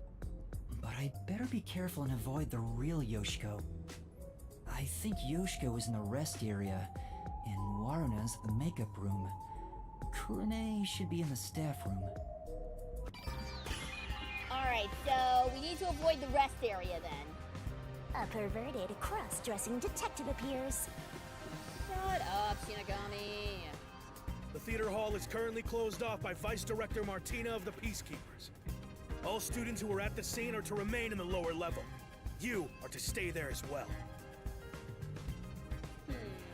Alright, fair enough. Fair enough.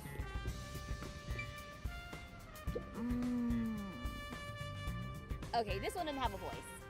I think Waruna's a bit suspicious. She has what it takes to kill someone. It has to be her. You know, Does she have something against Waruna? Okay.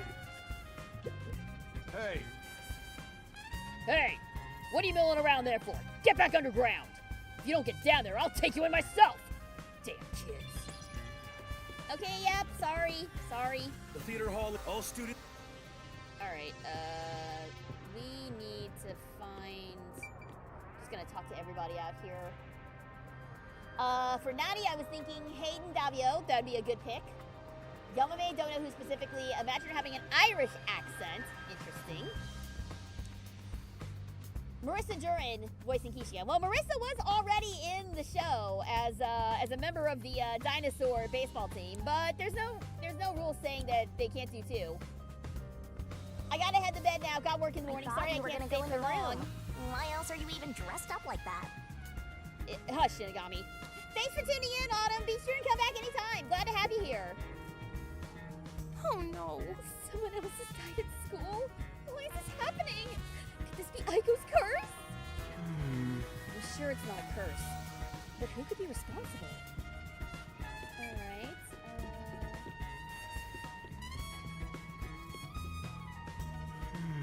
I feel like there's more to be discovered. I better keep this disguise on a little longer.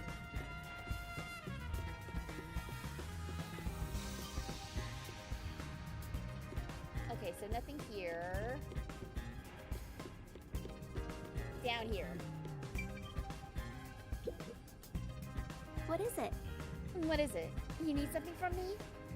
The Peacekeepers just called for me, so can it wait until later? I guess she doesn't want to talk.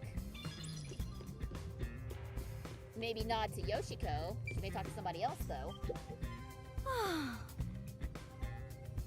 How much longer is this gonna take? I'm so hungry, I'm about to faint. If I knew this was going to happen, I would have had a meat bun before coming. Ah, yes, the famous meat buns. I already talked to her already. Yoshiko, you're going around keeping everyone's spirits up? That's so like you. We need a Yoshiko voice. Everybody loves meat buns. Yes, I do too. I wish I could make them. I attempted to make gyoza for the first time a while back, and while the taste was wonderful, the gyoza itself kind of fell apart on me because I didn't cook it for long enough. Yeah, gyoza is a skill that I don't have, which is unfortunate because I love pork gyoza. Ugh, and I really want some now. I'm gonna have to go to Genghis Grill and get some more sometime. No, that's not quite right. You're always so kind, but be careful not to push yourself too hard. Okay, well, she was nice. I'm gonna go home. Oh. I was watching the play just to kill time before the bus arrived. Can't believe I got caught up in all this. Tough luck, huh? I guess you must be thinking the same thing. Okay. Oh! Yoshiko's here! I should probably stay away while I have the disguise on. Oh, she's just right there. Shit. Okay. Never mind.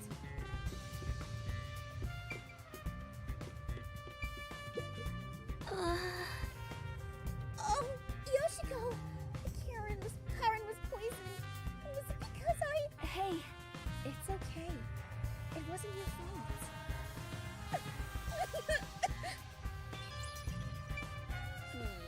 Okay. Whisper, whisper, whisper, whisper. Nothing there, nothing there. I'm sorry. Sorry. I'm busy right now, so maybe I can help you later. Sorry. I guess she's not going to talk to me. Let's just leave it alone. Okay, so they will talk to different girls then, I think. Alright. Well, then let's start investigating some of these rooms. Makeup room, that would be where Waruna is. Let's see. Kelly Greenshield as Momiji, possibly. Uh-oh. Can we have some time alone for a bit? This is gonna go poorly. About what happened. How could you show your face here after murdering Karin? Huh? You're not supposed to be here. Listen, the Peacekeepers are everywhere. So stay away from me, got it? Murderers should just... Wait! Who are you calling a murderer? Enough! I have nothing to say to you! Shut up and get out of here! That was intense. Okay, so Waruna definitely thinks Momiji, not Momiji. She's responsible. Yoshiko's responsible. I heard they were on bad terms, but maybe she's more on edge because of what happened? On top of that, Waruna thinks Yoshiko was the killer. Maybe there's a reason why she thinks that. Okay. After this, I don't know if I'll be able to go on stage again. I'm so scared. Let's see. Kurane is in the staff room, You're right? so oblivious, Master. And a creeper, too. Oh, that's Yoshiko's locker. That might be useful to look into. Yoshiko! Why'd you leave me back there? I was so scared. Those peacekeepers kept harassing me. They're the worst.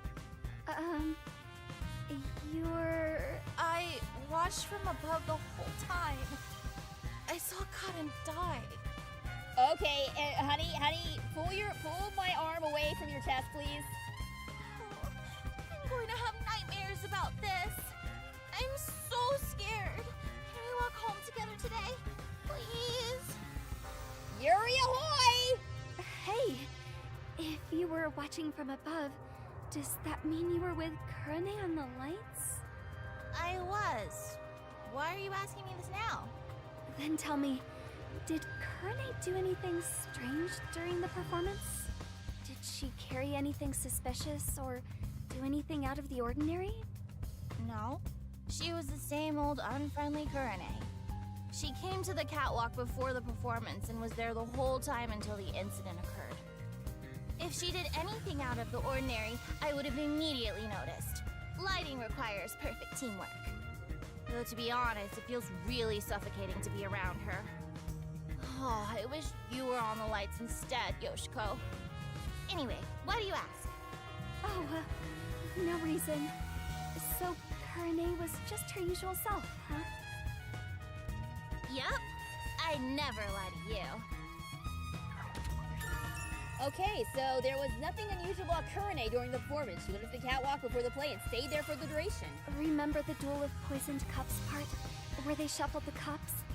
Could you see that part from above? Hmm? Yes, of course. Although the audience couldn't, I could see their hands moving from above. As part of the lighting crew, that was my most important scene, so it would have been a problem if I couldn't. Most important? Yoshiko! You complimented me during the meeting about this, remember? It's the scene where we shine the spotlight on the glasses after shuffling. Oh, right. That, how is it supposed to go again? So I would say that the lighting staff member isn't a culprit, but the culprits from last time were literally named priest and worshiper. So it really could be anybody. Even if they don't have a name, it could be anyone. And I griped about it during the first case, but thinking on it now, the fact that it could just be this random NPC that was pulled out of nowhere is kind of cool. It's the presentation where we use 2 spotlights. Kurane puts the spotlight on one of the glasses first, then I immediately put another spotlight down. Were you not watching? I was! I just remembered. You did an excellent job with the lights. Wow! You complimented me! I'm so excited. I doubt I'll sleep at all tonight. May we finally have that sleepover? Yeah, Yuri ahoy! I told ya! There's something I need to do right now. Maybe another time. All right. That's Brianna Knickerbocker as Yoshiko. I can kind of hear it. I can hear it. Both members of the lighting crew could see how the glasses were being shuffled. Interesting. All right, let's look at Yoshiko's locker. It's a club locker. Yoshiko's name tag is on it. I should open it and search inside. You're opening a young girl's locker? What you're doing is totally psycho. It's for the investigation. Give me a break. The violence of feelings even destroys the force as well as it. What? Wait, what was that stupid? What was that stupid quote? Hang on. Yeah, whatever. I hope it doesn't turn into a hobby. The script and makeup items are neatly placed. Huh? There's a glass in the back. It's the same kind that was used for the play. The violence of feelings even destroys the force as well as feelings. Is that an actual quote? Or is that something that was just made up for the game? Somebody look up and see if that's an actual quote from something. What is this doing here? Also, I appreciate that this box right here is just called Women's Brand. It's not like Dior or any actual brand, or it's not even a spoof of a brand name. It's just literally called Women's Brand. Ah, yes, my favorite brand of black box. That's so stupid. You couldn't have made like a fake logo. You couldn't have called it like Dior or something like that. We need to give this lighting staff member a name if we're considering her as a suspect. How about Momo Pigtails? Yeah, you know what? I'll call her Momo. I'll call her Momo Pigtails. That's fine. What else is That's there? fine. Oh, there's a photo on the back of the door. It's a two-shot photo of Yoshiko and another girl wearing the school's uniform. I wonder if this is Aiko.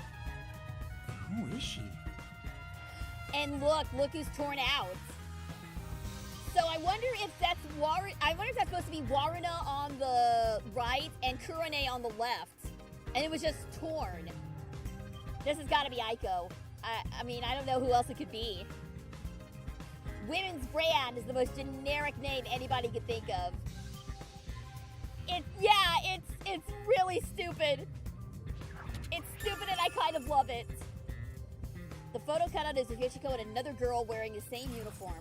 That's about it for the things of note in this locker. Alright.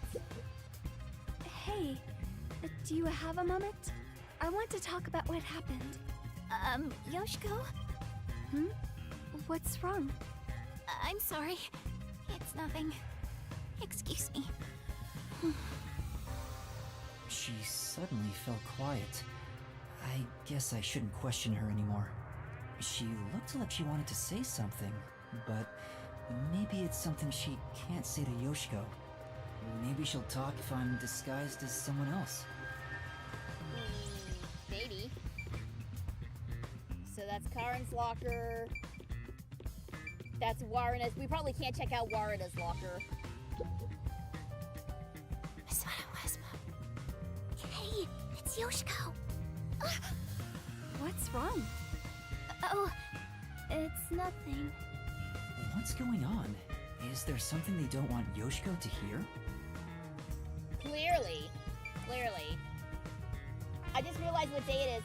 May the 4th be with you, and also with you. Happy May 4th to all the Star Wars fans in the chat. It's Club Locker. Cotton's name tag is on it.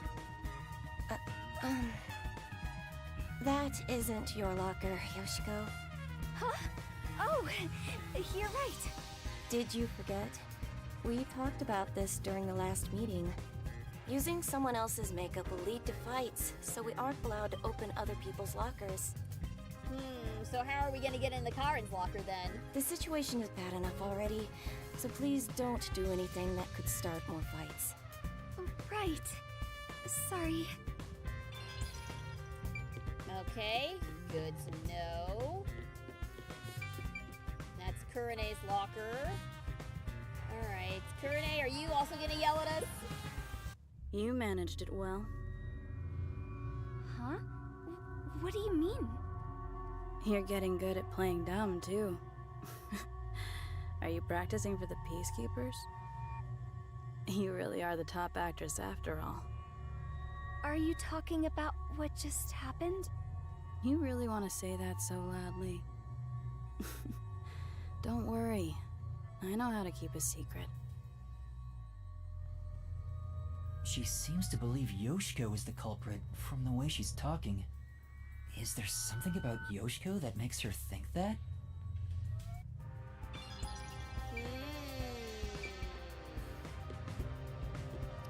Interesting.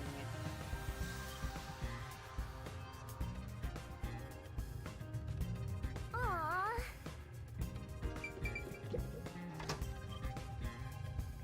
Alright, so how about the... For now, Yeah, okay, so not there. How about the underground storage? Let's take a look around here. You were in charge of the costumes?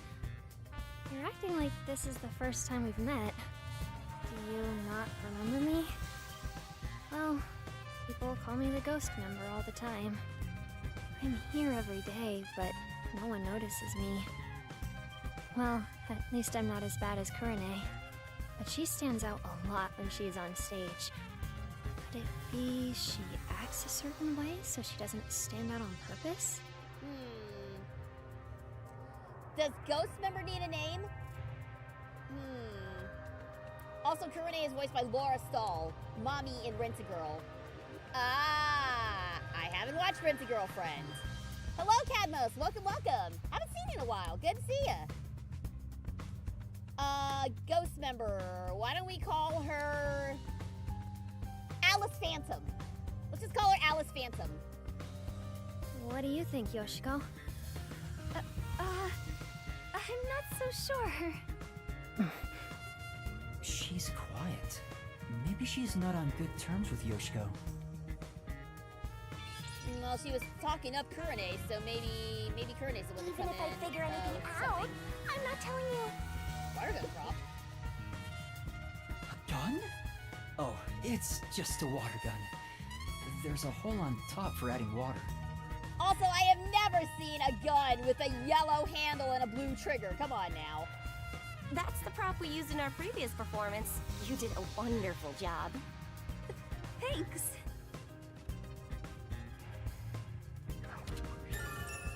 A water gun that looks like a real gun, except it doesn't!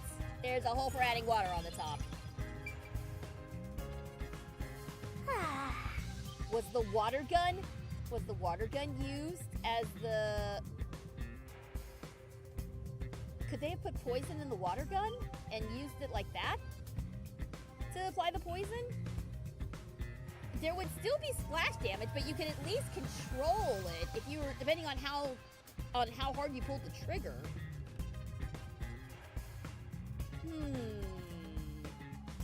Interesting. Where's the real Yoshiko? So what we're doing right now, the real Yoshiko is out in the hall and we're actually trying to avoid her. We are disguising ourselves as the other three members of the theater group to try and get more information because the theater group members will not talk to Yuma on their own because Yuma is an outsider and they won't talk to any outsiders. So we're having to disguise ourselves as the various theater club members to get information for this case.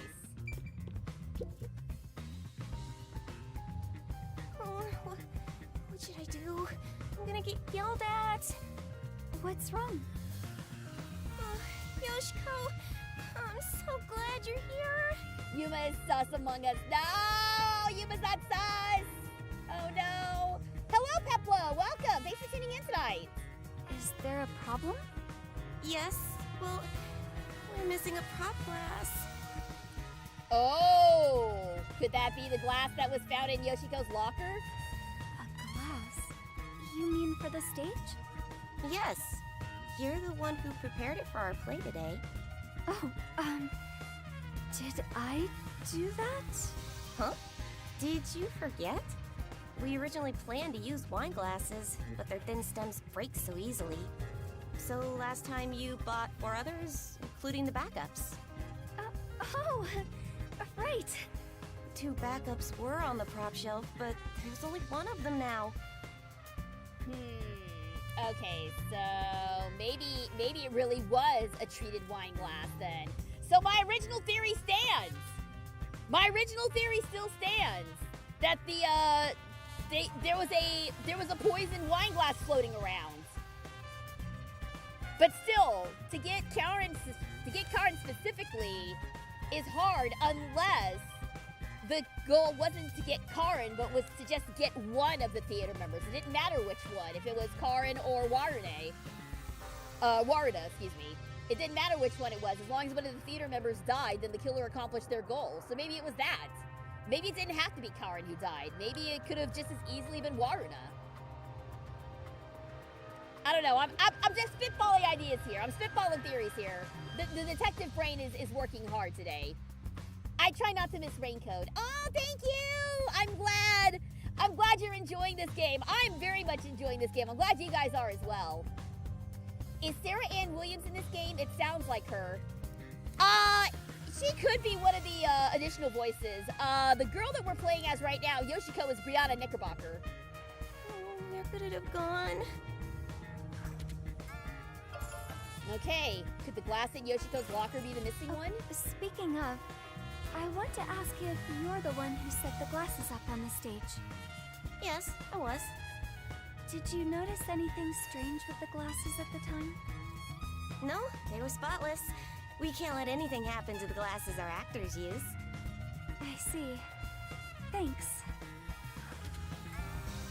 The student in charge of props placed the wine glasses. They were spotless at the time. Okay. That should be enough. Maybe that's all the investigating I can do. Alright, so that's it, it's Yoshiko. Oh, I think that's about all the information I can gather while disguised as Yoshiko. People treat Yoshiko exactly like it was reputed. Everyone around her seems to trust her. That being said, Waruna and Kurone seem to think Yoshiko is the culprit. Do they think she poisoned a rival to eliminate the competition? But I don't see her as someone who could kill. There was no info tying her to the murder either. I think I need to disguise myself as another club member and gather more information. Getting addicted to drag, are you? I don't think you're about to win any races.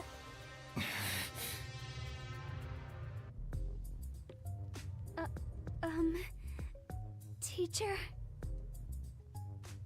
Oh, what's wrong? You look pale. I'm sorry, but my student appears to be feeling rather anxious. How's the investigation going? Who do you want to disguise as next? Let's go as Waruna this time. I want to disguise as Waruna. Waruna, the other lead actress on stage. No, I kinda dig chicks who seem hard to get. Thank you for that completely unwarranted opinion, Tetsuhiko. Was that a reference to RuPaul's Drag Race? Yes, it was. Alrighty, time to turn you into just the kind of girl I like. Don't say that, please! So creepy. Perverts of a feather flock together.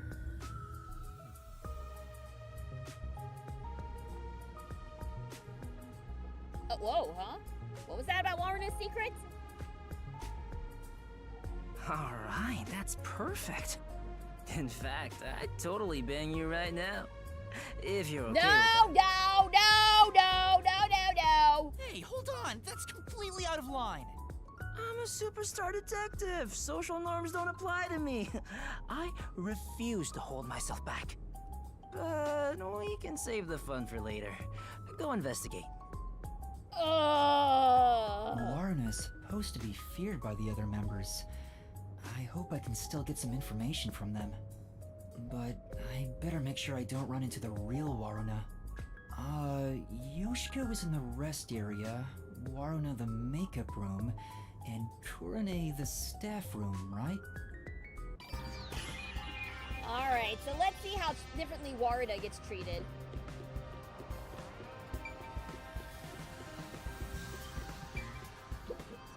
Oh no.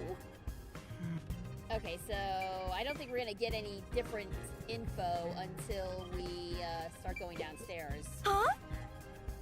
Waruna? What about her? Hmm? She's terrified.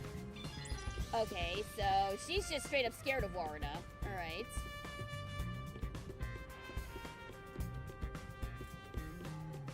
Alright, let's see what we got here. Yeah. Oh, Waruna, did they let you go? So, No, not yet. Oh. Well, I hope they clear you soon. Okay, so she's cool with Waruna.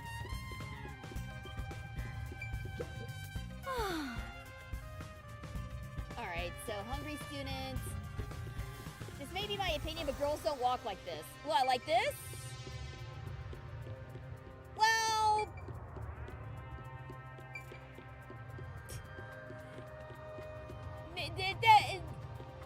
Yuma doesn't have the walk down yet. He doesn't have the walk down. Give him time. I can't believe something like this happened in the middle of a performance. I hope it's all solved quickly. But I don't even want to consider that Kurumi might be responsible. Yeah. Kurumi isn't the culprit. I just have to find evidence to prove it. Okay. Alright, so now we can talk to the real Yoshiko. Let's see what she has to say to Waruna. hey. I said hey. She hears me, but she's ignoring me. I knew knew they weren't on good terms, but I didn't expect the seemingly friendly Yoshiko to act this way toward her. Still, I need to get her to talk, or I won't find any clues. Hey, Yoshiko. Why are you ignoring me? You're the one who told me not to speak to you. Huh? I did? It's unlike you to act like this. Are you nervous? Anyway, stop talking to me. Go away. It's no use. Oh well. Hey, Waruna. You handled that poisoning scene with Cotton really well. Huh? I don't want to see you around here again. Was that a compliment about Waruna's acting? No, there was some nuance. Like she indirectly accused Waruna of murdering Cotton. So Yoshiko believes Waruna killed Cotton during the duel of poisoned cups. They're all suspicious of each other. Yeah, I figured. Oh. Okay, so she still says the same thing. She still says the same thing. Staff room. You do not want to go in the makeup room because that's where the real Waruna is.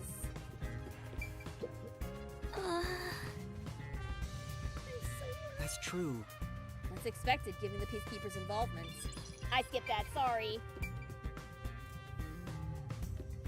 Waruna is voiced by Susie Young and Lucian Dodge. Yeah, Lucian Dodge is Yuma.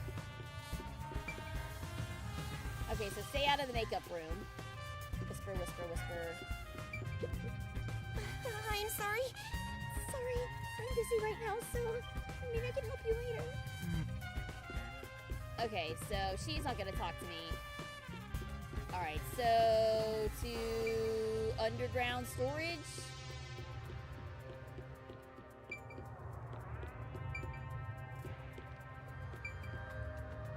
Well, we can look in her locker at least. Aww, I wish this would end soon. Oh, never mind. Let's see if they got anything new for us. She's ignoring me. Looks like they're not on good terms. Okay, so that's a no-go.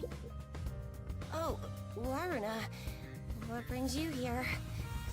Sorry, I'm busy cleaning up right now. She's obviously afraid. Yeah, very different reactions with Waruna. Shame we can't talk to Waruna's friends. They're all hanging out in the makeup room, but that's also where Waruna is, and you can't be there. Alright, staff room? Which should I pick? Alright. Hey, can you talk right now? Oh, Waruna. I'm sorry. I'm a bit busy right now. It's no use. She won't talk to me. She seems really afraid of Waruna. Yeah, it is kind of like gangs in San Andreas. You're not wrong. Hey, could we talk for a bit? Waruna! What's wrong? Well... She's really nervous around Waruna. Maybe I can push her a little to talk. You should tell me if you notice something. Otherwise, I might get upset. Oh, so maybe Yuma is a different actor. Maybe he is pretty good at acting. I don't know.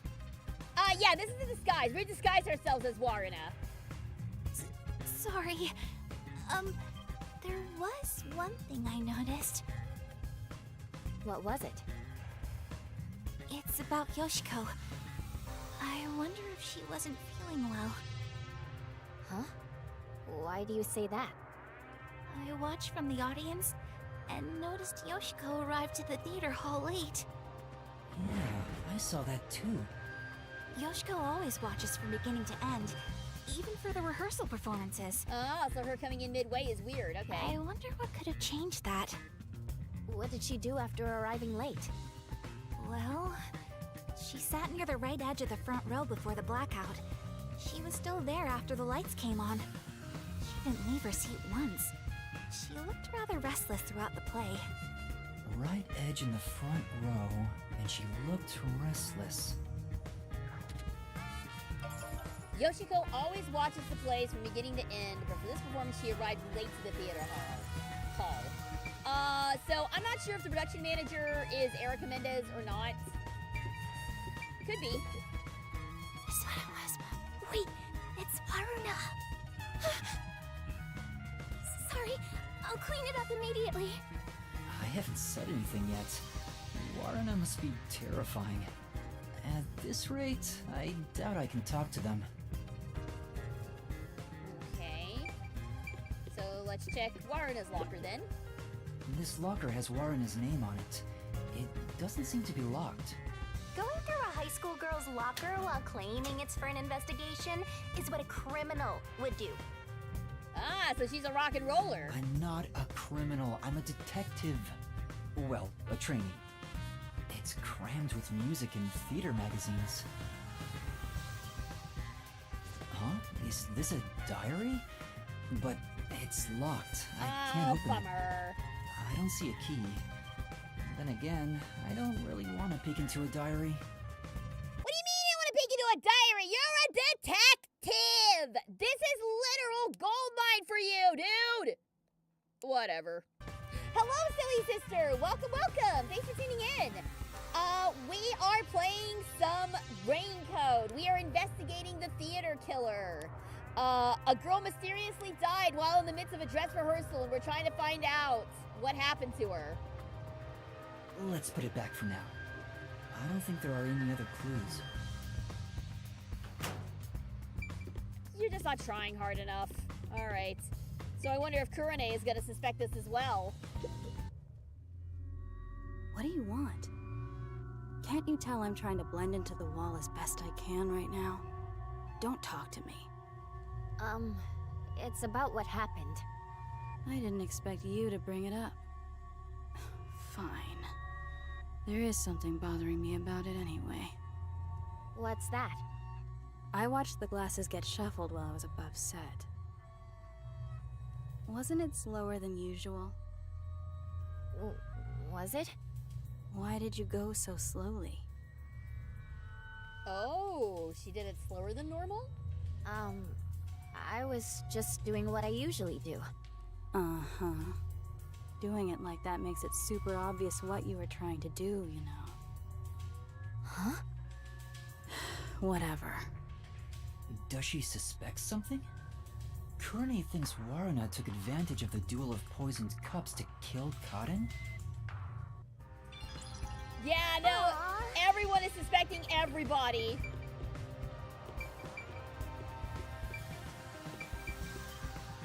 Okay, so have I haven't actually gone in the makeup room. Let's see. Waruna was in this room. I should probably stay away while I have this disguise on. Okay, yeah. Was there something that I missed? Something that I forgot to... I talked to her. Oh, Waruna, I'm cleaning that right now. You'll get dirty. I'd appreciate it if you could leave that alone. Oh, got it. Okay, so she can't touch the water gun. But we already did all that with Yoshiko.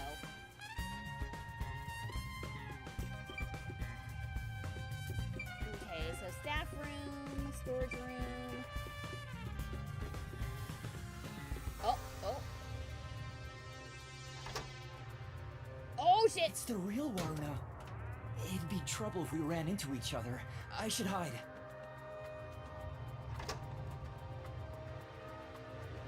Is she heading to the restroom? Ahem. This is just me talking aloud. But this may be an opportunity to slip into that makeup room.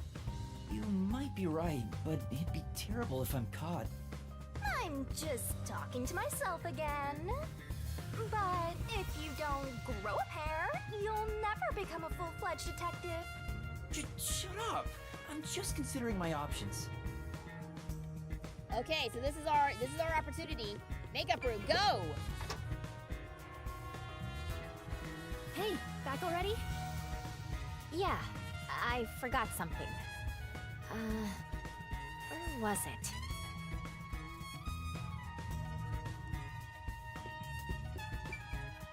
Theater hall. I'm grooming my tail. Cleanliness is next to godliness. Okay, so I think all that's in here is to talk to these two girls. All right, let's do it. That was such a shock, right? Who would have thought Karin would die on stage? Even though I hated her, seeing her die right in front of me makes me regret badmouthing her. Yoshiko has to be the one who did it, don't you think? Yoshiko? What makes you think that? I thought you'd agree, Warna. Yoshiko is the only one who could do this. She's fanatical about Aiko, though she thinks nobody noticed.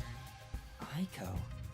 That was Karumi's close friend. So who that committed was suicide Aiko. 6 That was months Aiko ago. in the picture. I was right. Which reminds me, we snuck into the school to seek out the truth behind Aiko's death to begin with. Maybe this incident has something to do with her death as well. They're all Yoshiko never connected. shows her feelings, so who knows what she's thinking. But I'm sure Yoshiko hated Karin. Karin got to be the main lead ever since Aiko died, after all. Yoshiko resented her, which led to today. Well, how's that for some expert reasoning? So, is it true that Yoshiko adored Aiko? Are you kidding me? Everyone could tell. It was that obvious. Warna, you're really dense when it comes to these things. But that's what makes you likable. Also, didn't you need to go to the restroom? How about the other girl? I'm scared. I can't believe I watched someone die. I wonder, where did Karin's soul go? The true culprit's soul is deep inside the mystery labyrinth. Only Kurane could do something this scary. Oh, so she thinks it's Kurane. Kurane? What makes you think it's her? Because I saw it. Kurane stole Karen's script when it was left in the wings. Oh, did she now? Huh? She ran off somewhere with the script. Isn't that suspicious? Kurane took Karin's script? Now, why would you take a script? What does it mean? Is there a secret involving her script? Warna, please stay by my side today. I'm so scared I could die. Oh, I'll think about it. I better get out of here. The real Warna might come back any second. Thanks for talking to me. Anyway, I need to go to the restroom.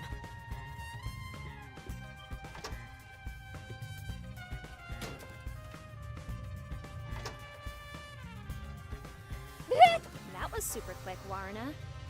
Huh? Why has her body been so weird? We almost ran into each other. That should be enough. All right, so that's all we have for Warna. So the last girl to talk to is I Kurane. think that's all the info I could get as Warna. People are afraid of her, so they don't really talk to her. But Yoshiko and Kurane both seem to suspect Warna. On the other hand, Warna's group of friends suspect Yoshiko and Kurane. Everyone suspects each other. Maybe everyone was on edge even before today's incident. Clearly. But there's still no information that could lead me to the culprit yet. I should disguise myself as another student. I'll head back to Desuhiko for now. All right, so let's go disguise ourselves as Kurane. Teacher, do you have a moment? Oh, what's wrong? Are you feeling unwell? Excuse me for a minute. How's the investigation going? Who do you want to disguise as next? Oh, the last one is Kurane. I want to disguise as Kurane. Can you do it? Kurane. Hold on. I'm reviewing my mental high school girl album right now. Oh, found her. She's the one everyone calls distinctive. I don't know how society sees her, but she's right on the border of my strike zone. Ew. I bet he'd be happy with just about anyone. He'd probably enjoy getting hit by a dead ball if the pitcher was a girl. Okay, let's start. SGG, of the Dallas anime female BAs you know, who's the tallest? Out of the ones I know? I don't know. We're all kind of shorties. I'm not really sure which of us is the tallest, to be honest. Alright, she is... Okay, Kurene's in the death metal. I don't know if anyone caught that. Hurry up with the investigation. I'm getting way more tired than I expected. If I stop concentrating, my disguise will wear off. Alright, I'll make it quick, so please hold down the fort for just a bit longer. I'm counting on you. Kurene is often alone. I wonder if I can get any information from the others. Anyway, I better make sure I don't run into the real Kurene. Yoshiko is in the rest area, Waruna the makeup room, and Kurene the staff room, right? Alright, so let's see what we can do. We'll see if anyone actually talks to us. I think Waruna's a bit suspicious. She has what it takes to kill someone. It has to be her. Okay, so yeah, she did say something a little different, but... Alright, I don't think she's gonna say anything different. No, this game is awesome. I love it. But this part is a little repetitive, talking to everybody all over again. What is it? What is it? You need something from me? Okay. So, she didn't say anything different. How about Hungry Girl? Hey, Hungry Girl.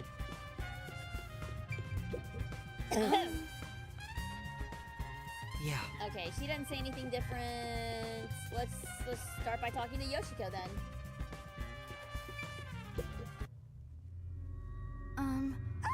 No, sorry if I scared you. I want to talk about what happened. Yoshiko? She won't even look at me. Maybe she's still in shock from the incident? Or does she treat Kurene like this all the time? Hey, Yoshiko. Can we talk? Absolutely not. I will not speak to you. I told you it'd be this way. Huh? As I've said before, I refuse to even look at you. Please, go away.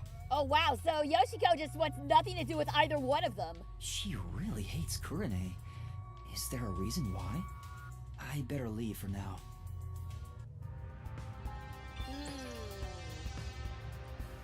So why is Yoshiko so hostile?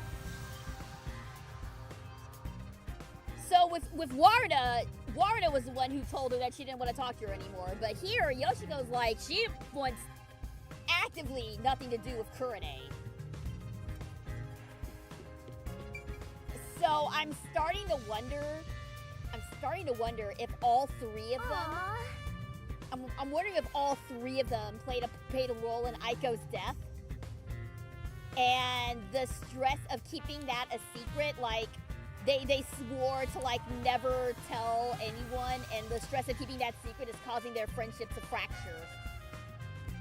Like, severely fracture. Maybe it's that sort of situation, where everyone had a hand in Aiko's death, but they made a pact to keep it under wraps.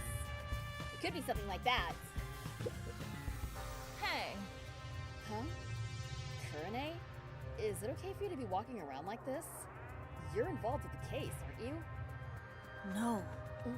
Well... why are you trembling? We need to get that under control. I'll see you later, okay? See ya.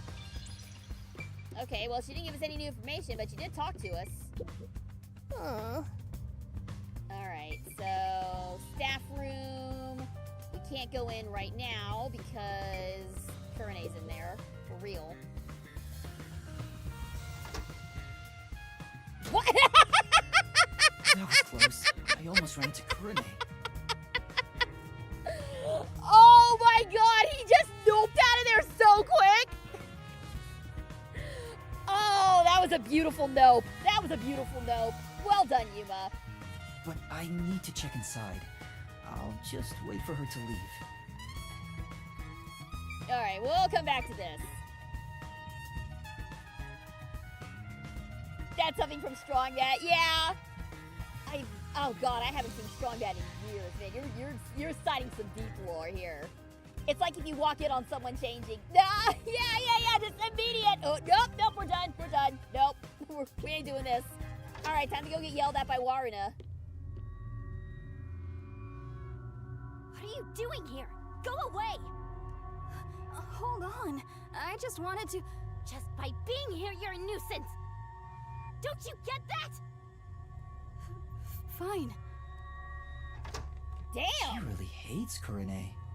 Kurumi was right. These two really don't get along. It's draining just pretending to be Kurane. I wonder if she's not affected by all this. Waruna's got beef with everyone's got beef with everybody! All three girls that we've been impersonating all have beef with one another. And no one knows why. Are you okay? The Peacekeepers are so scary, I don't know what to do. I'm so worried. That's true. Let's see.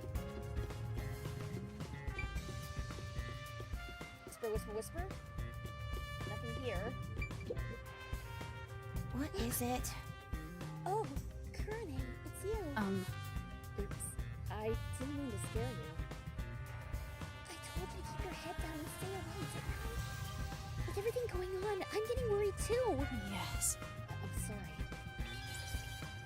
Why are we so concerned about Kurane? Why are we telling Kurane to keep her head down? What have you done, ma'am? Alright, underground storage. You're still not done.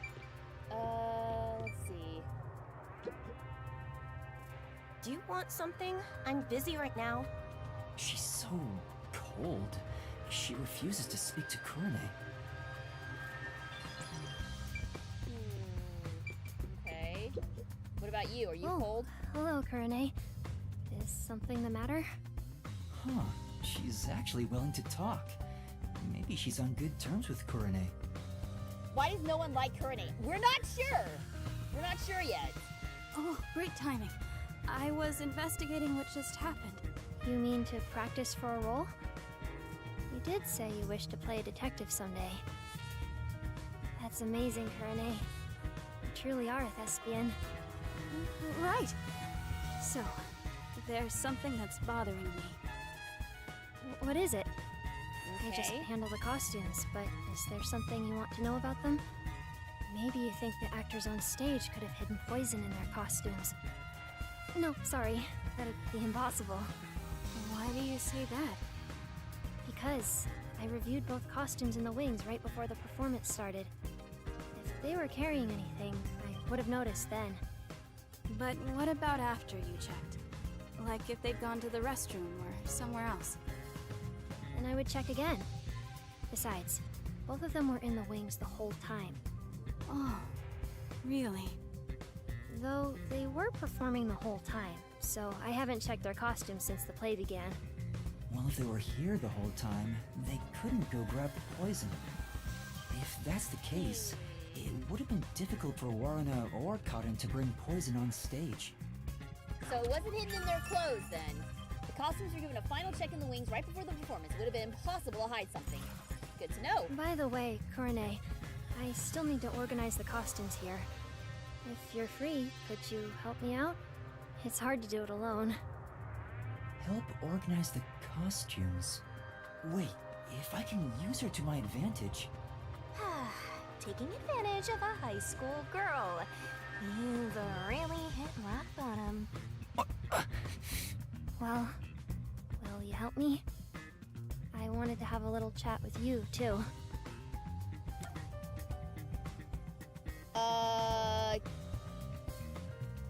Come get me from the staff room later. I think might be the, best way to do this. Well, I'll help out later. So can you grab me from the staff room? Later? When? Count to 100 in your head. I'll be done with what I need to do by then. All right. Well, I'll start counting now.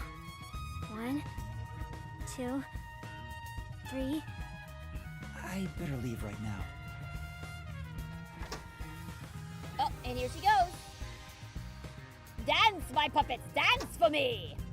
I counted to 100, Kurane. Huh? What? What's going on?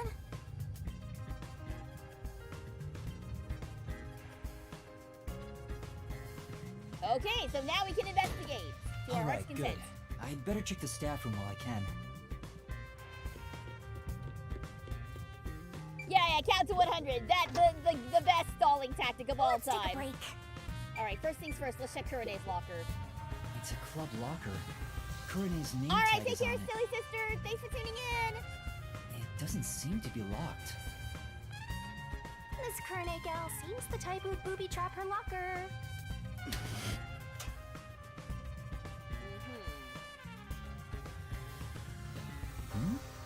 What's this? Looks like eye drops.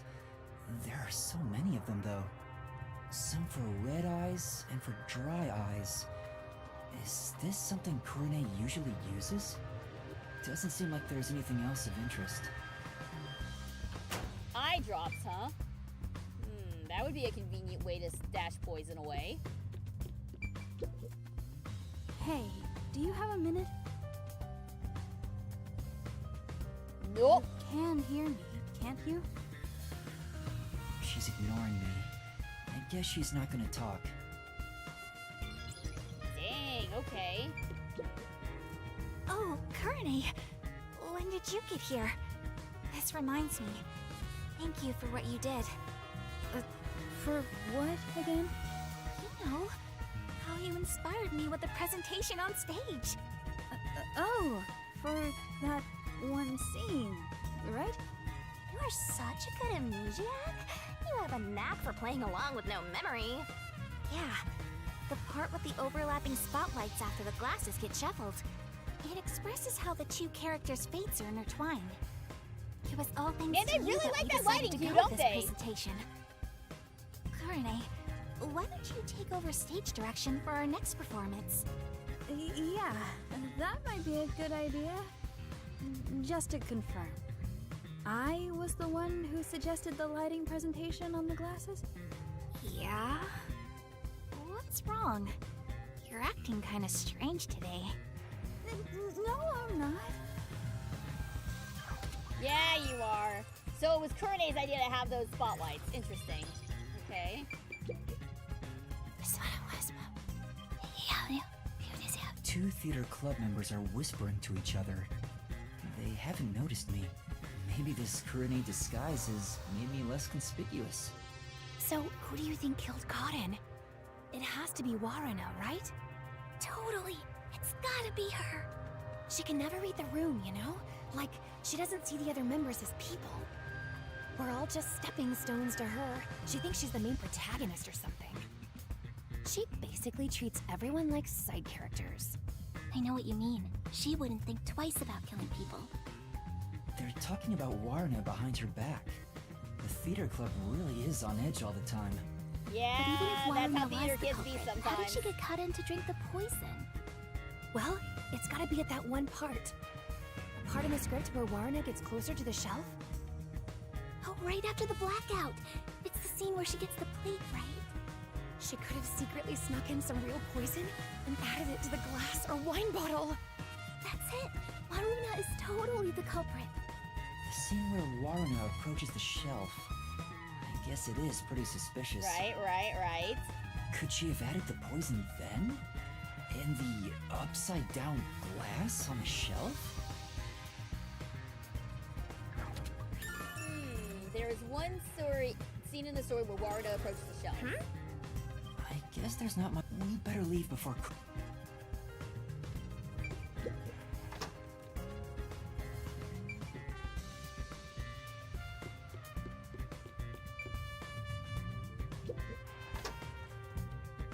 Aww.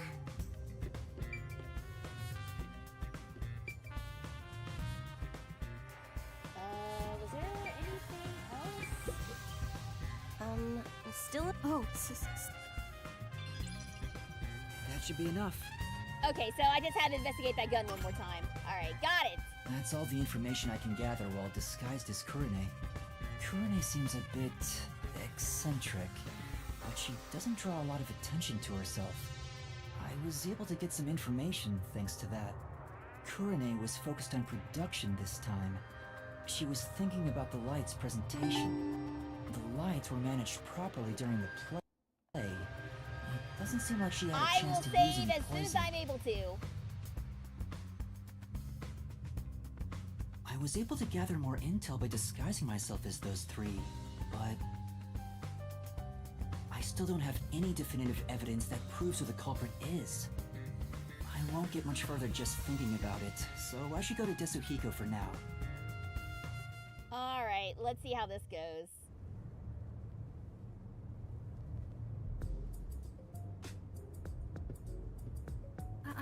Excuse me. Where's the teacher who was here earlier? Oh, she wasn't feeling well and went to the administrative office. The same teacher keeps going back to the restroom, too.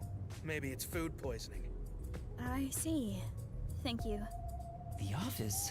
Why at a time like this? Alright, let me... Oh, I can't save right now. Can I? Yes, I can. I can save right now. Alright, let me save real fast, because I feel like we're getting close to the mystery labyrinth, and we may wait until next time to do that. So let's go in the admin office here. Oh, God. Desuhiko? What happened? Oh, it's you, Yuma. Sorry. I need a break. I started getting dizzy, so, I ran in here to get away from everyone. I try to retrieve my disguise tools, but I can't. I'm at my limit. I can't move.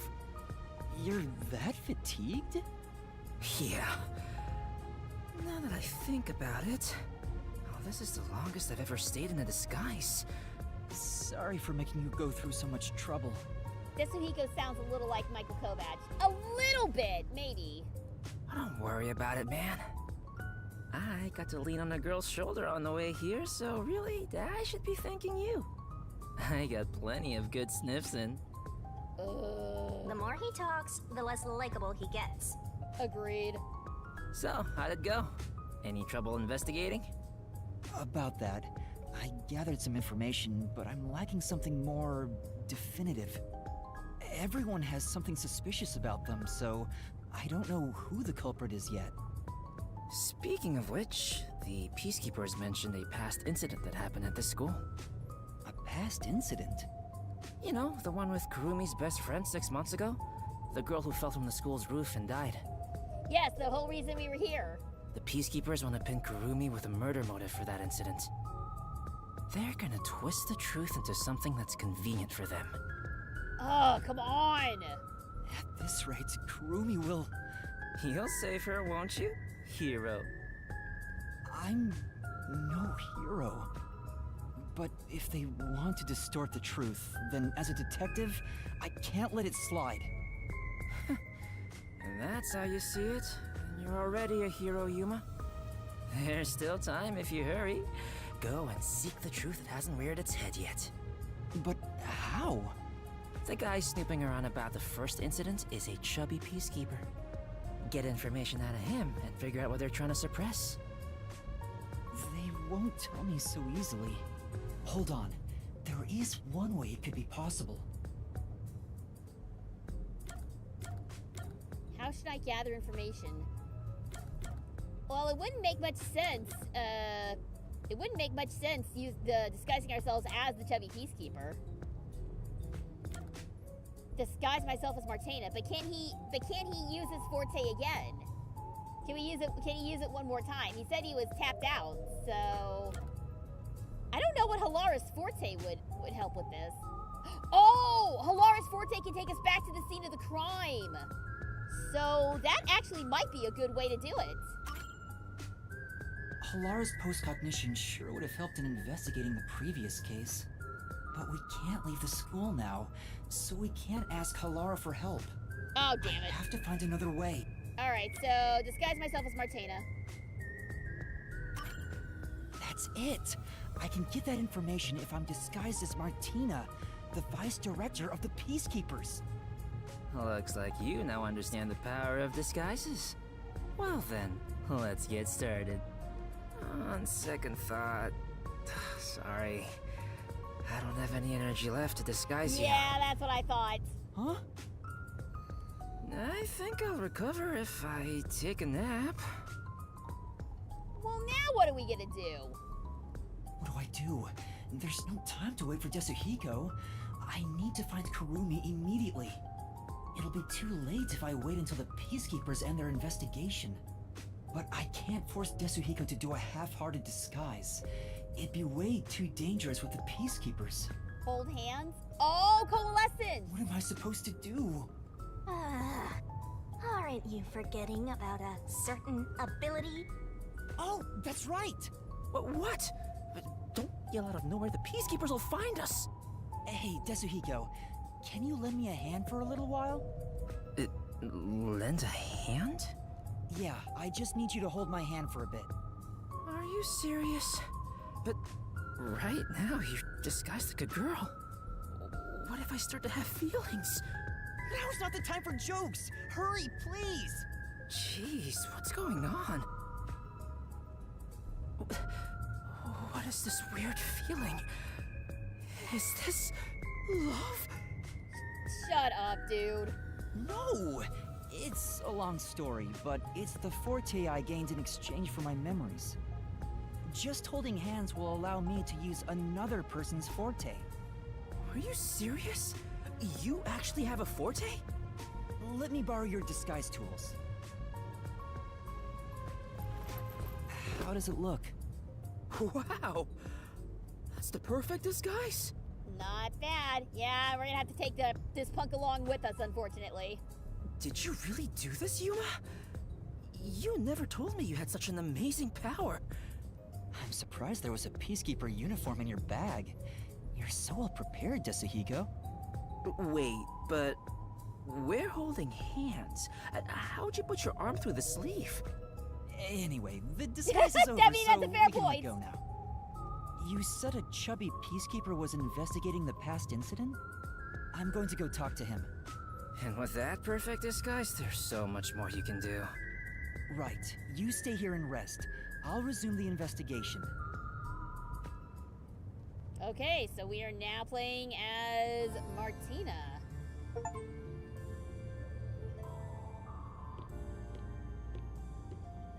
Alright, so...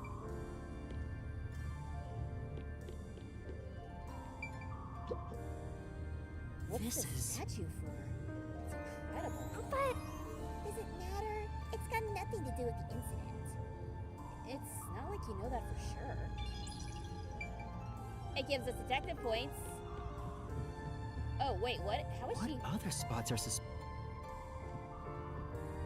Wait, how is she running? Oh, okay, I see. Alright. So outside. The egg may be cracking, yes. I've got amazing news to share. Let's hear it. Let's hear it, Brayden. What's up? Meanwhile, we need to find us a chubby peacekeeper. Oh, jeez. Outside the school and to the left. Huh? Then let's head that way. For now. First, I have to get the whole story from someone. Who would know the details of the incident? Oh, I guess we gotta talk to more people. Oh! I can hear the voices of students inside the studio. Maybe I can get some information. It doesn't seem like the theater club uses the studio.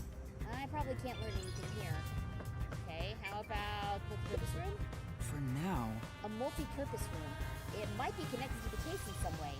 Let's check it out. Alright, take care, Maddie. Thanks for tuning in.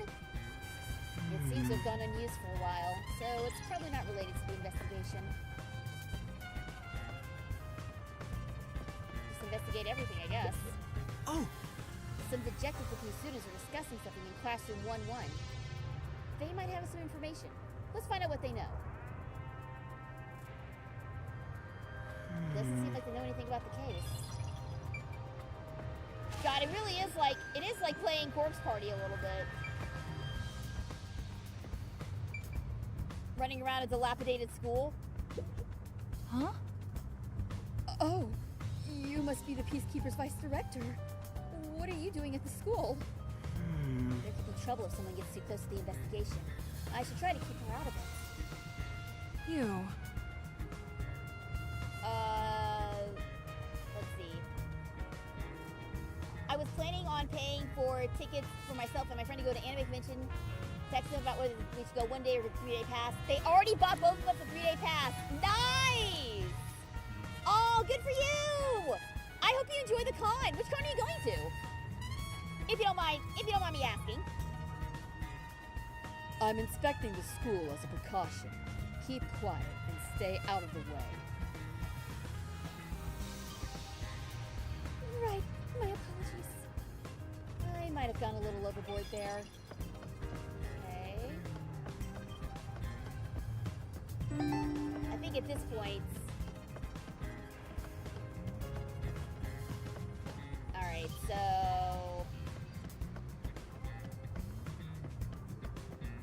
Oh, there's a peacekeeper down here with that Hello? too. Hello, Vice Director Martina! Is there anything I can do for you? Hey, Yes, actually. I need to do a little digging into a past incident. In that case, I think that man may have the documents you need. Indeed. You know, the one you always get mad at for hovering around you. See. Always, huh? Do you know where he is? Well, Yes. I saw him outside the school building a while ago. He might still be around there somewhere. I see. I'll go have a look then. Alright, so... Let's see. You know, The chemistry prep room. It's possible something was taken out of here.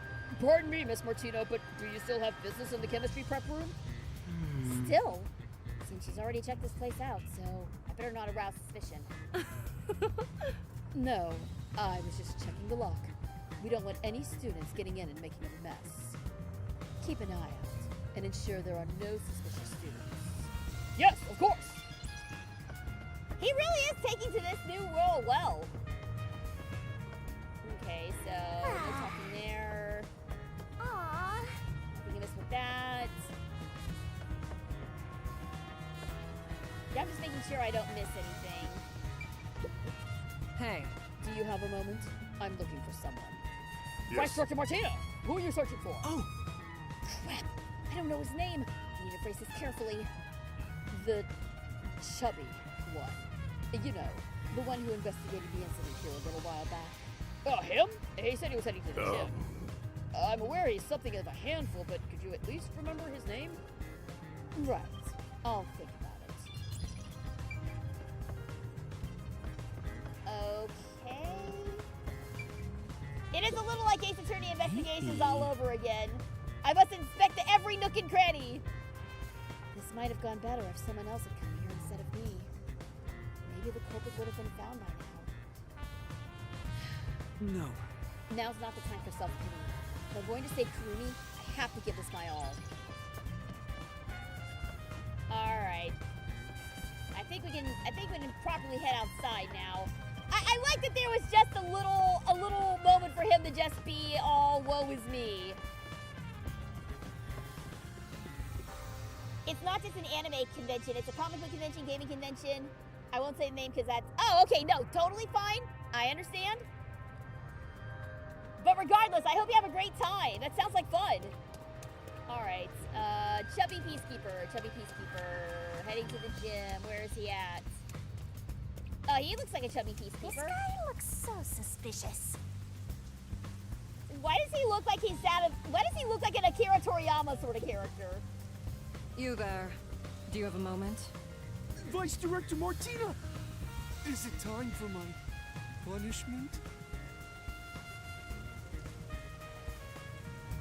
I'm not gonna like how this conversation goes, am I? Punishment?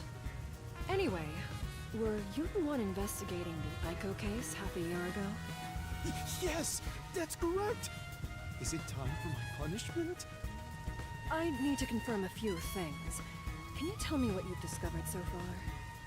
Hello, Tatsu. Welcome. Thanks for tuning in. He's just like me for real. No, don't be like this, dude. I know this woman gives step on me mommy vibes, but don't. She's unhinged. Although that may be even more of an incentive for you. I don't know. Gladly! Aiko's body was discovered behind the school building in the flower bed after class. I'm trying to delay the ads as long as I can, guys. Sorry. What's your announcement, Tatsu? She was bleeding from an injury to her head. This is believed to be the cause of death. The body was not wearing shoes on either foot. The shoes were then discovered on the roof of the school building, set together neatly. This is why it was deemed a suicide via jumping off the roof. Here is a photo from the scene. Oof. Yeah, that's some Danganronpa-ass pink blood. My best friend might give me a small voice acting role in her animation project. Hey! Congrats! Way to go! I'm really happy for you. I really hope it goes well. Huh. Blue specks on the shoes? Or no, is that just... I'm wondering. Who first discovered the body? Those are some really dirty shoes for a academy student. I would figure her shoes would look nicer than that. Let's see. It was a student named Cotton, another theater club member. Huh? Cotton? She heard something fall and went to check the flower bed. There she discovered Aiko on the ground. That is what she testified. Aiko was considered the star of the theater club, but apparently she worried about her future goals. And by the way, this is the last photo of Aiko prior to her death. So it was. That confirms it then. So this is Aiko.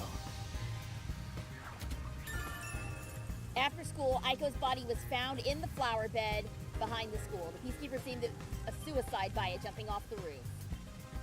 I don't know the character yet. Obviously won't be able to say anything until the green light, but when I do, I let y'all know. Awesome! Please do! I'm very happy for you! Congratulations! Break all the legs! Alright, so it was Yoshiko and I see. Aiko then. Thank you for the report. Continue your investigation. Yes, ma'am. Oh, but what about my punishment? Be gone. Yes! What's with the punishment thing? If you have to ask Yuma, you don't want to know. Anyway, I got what I came for. I should keep investigating. But where to go? Hey, what are you doing? Uh-oh, where is she taking us? Cut it out! Why are you getting in the way of my investigation? Oh wait, the chemistry lab. Besides, where would she even get poison from? Ms. Martina, this was discovered in the chemistry lab. That's right. The bottle of poison used in the murder was found there. Well, I'm here anyway. Might as well check it out. Alright, then let's see what we've got here. Use this. An eyedropper. They're eyedroppers used in the lab, but they still look new. An eyedropper typically used in science experiments doesn't appear to have been used, but we did see eyedroppers in Kurene's locker. Not the same kind, but Maybe. This is the bottle of poison discovered by the Peacekeepers that was used for the murder. They'd taken it out for the investigation. Did they put it back because they were done? The report mentioned the bottle's lid was unsealed. The bottle is too big to easily conceal. Taking this to the theater hall would attract attention. If that's the case, maybe its contents were poured into another container. According to the label on this bottle, this chemical will react to oxygen in open air, right, it'll be rendering it unhooked in harmless. 30 minutes. There's a more detailed description about it here. Once opened, oxidation cannot be stopped. Transferring to another sealed container will not prevent this process.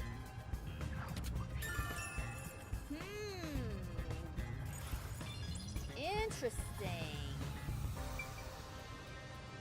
So even if this was the poison used, the minute it's exposed to the air, it's rendered impossible to use. That the countdown's already begun. You only have 30 seconds to pull it off. Or 30 minutes, rather, to pull it off. So, a paintbrush. Wait, there's a paintbrush near the chemical shelf. The tip of the brush is wet. Oh, wait a minute! Are they actually gonna do the thing from Death in Paradise? Wait! Are they actually gonna do it? Are they actually gonna do it? Ah, no! We're going to an ad! We're going to an ad! I can't delay it any longer! No! Okay. Chat.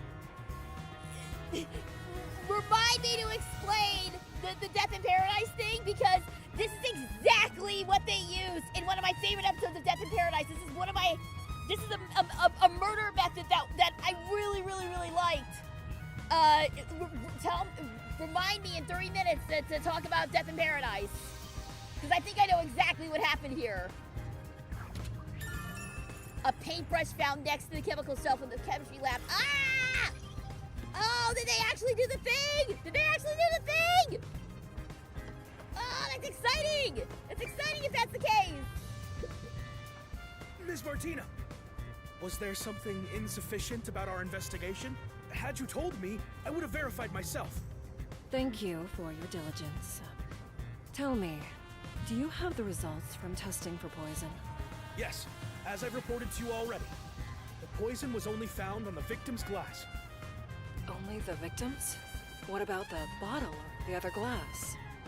None. No traces have been found on those. They did it. They totally did it. They totally did it. They totally did the thing. They totally did the thing. They did the thing. They did the thing. They did the thing. And as you've instructed, this information is currently being kept from the official report. I see. Good work. The poison was only on Cotton's glass? How was that possible?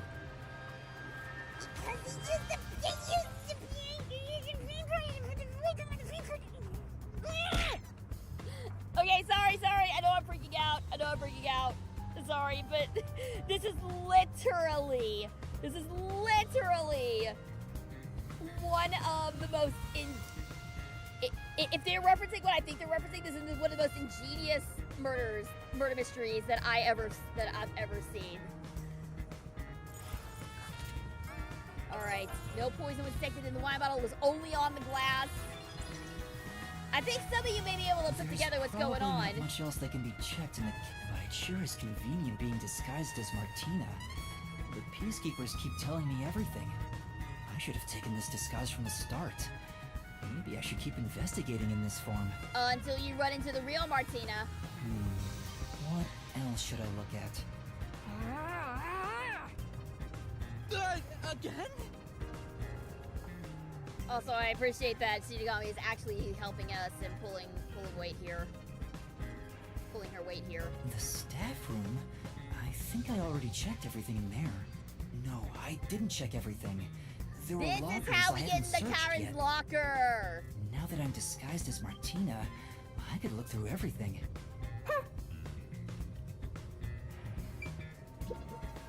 Okay, so let's see what's hiding in Karen's locker.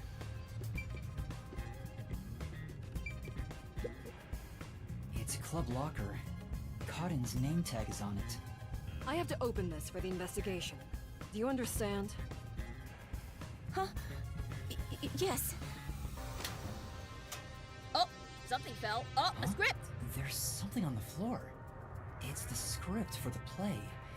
Cotton's name is written on the cover. There are tons of handwritten notes. A lot of effort was clearly put into this. Yeah, that's a properly marked up script. There's something written in red at the Duel of Poisoned Cup scene. Take the glass the spotlight hits first.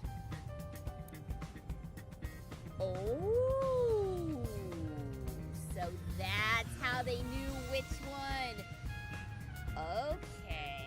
Okay, now we're getting somewhere. So either she picked the correct glass, or the spotlights were screwed with, so she picked the wrong glass, which I think is the more likely candidate here. Is that? So maybe Kurane was involved then. Maybe she had the spotlight hit the wrong glass. And so Karen actually grabbed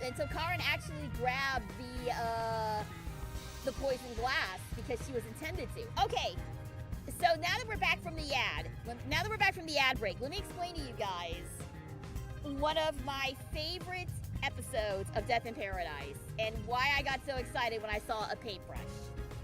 So, in this episode, an airline stewardess is murdered. And as it turns out, the killer was one of her friends who was also an airline stewardess. But how could she have been the killer? That airline stewardess was 30,000 feet in the air when the victim died. But here's what she did. She took pufferfish poison. This whole series takes place on a tropical island, so getting pufferfish poison is not that difficult. And then she used a makeup brush to apply the poison to the back of a postage stamp. Because the victim had this habit, right, of writing postcards to her family because she traveled so much. Her friend knew this, and so she gave her a doctored set of stamps so that when she licked the stamp to stick it on the postcard, she would ingest the poison that way. And that way, the killer wouldn't have to be present. You don't need to be present for poison to work.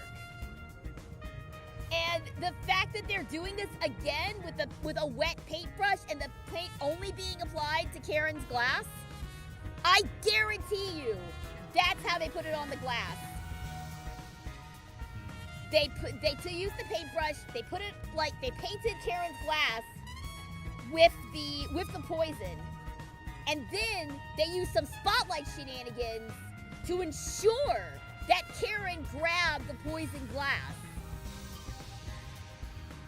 So this was meant to kill Karen. Okay, now we're getting somewhere. Karen must have written this. The handwriting is the same as the rest. Interesting. Oh, did you see Kurane look away? She knows. She knows we're on to her. She definitely looked away just now.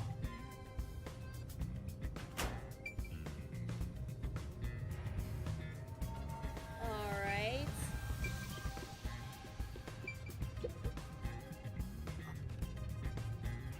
Alright, nothing noteworthy in here. Kurane. Do you have a moment? Are you the one who shoved Karen's script into her locker? What are you talking about? I have an eyewitness account of you taking Karen's script. Are you hiding something? If you keep hiding it, you'll be sorry later on. Don't tell me you're also hiding the chemical used in the murder. I'm not, I swear. She's definitely hiding something, but I don't think I can get anything out of her. You should pat her down and search her. Huh? A detective must suspect everything. You get to fondle a high school girl. Being the pervert you are, you'd be killing two birds with one stone. Why are you like this, Shinigami? Hey, you. Check Kurane's body to see if she's hiding something. Me? Wouldn't it be better for the Peacekeepers to do their own investigation?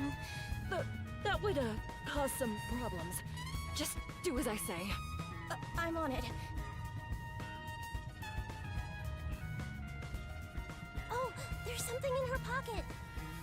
That's... A notebook. Oh? Is this a scrapbook?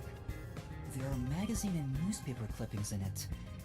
And all the articles are related to Aiko? Okay. On another page, there's a small clipping of an article about Aiko's suicide. Was she collecting everything there is about Aiko? Wait, is that... Oh, so they all had a copy of the picture. Hey, where's she going? No, it's fine. Huh? Really? So Kurane had a... So, okay. Maybe all three of them were really close to Aiko. And after her death, they all started suspecting one another. So maybe it's not quite like I thought it was. Because in Kurane's version, Yoshiko and No. Waruna are also involved. All right, let's check Kurane's locker. Okay, anything else? It's a club locker. I have to open this for the investigation. Huh? Okay, so what did we miss in here? Oh, her diary. Right. This diary has a lock on it. I feel bad about reading someone's diary, but I need as many clues as I can get my hands on. You there. Can you call over the student named Waruna? Huh? Waruna? Sure. Alright. What do you want with me? Can you open this lock? That's my diary! How did you get that? That has nothing to do with what happened! I'll be the judge of that. It pains me to do this, but it might lead to a clue. I have no choice. Isn't this what a detective would do? There's no need for emotions to solve a case, right? I understand. Here's the key. I'll give it back right away. Don't worry. Alright. What do we got? Yeah, there it is! What's There's this the other photo? part of the picture. I see. Here, you can have it back.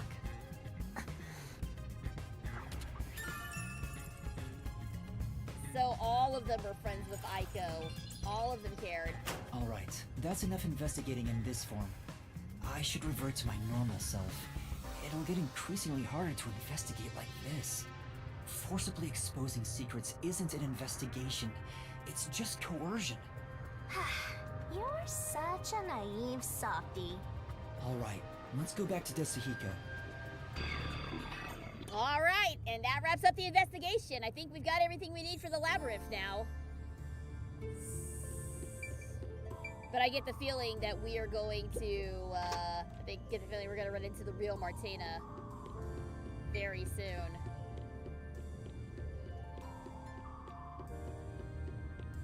It may be time for a mystery labyrinth escape sequence. So they have to have a bunch of copies of that pic to have their faces with Aiko, right? Yeah, they did. I noticed that as well. They had a lot of copies of that made, I guess. Well, it could be a thing where they had a lot of copies made. It's like, here, so we can all have a memory of our time together. You know, something like that. But did you notice something? Hang on. Hang on. I want to check something real fast.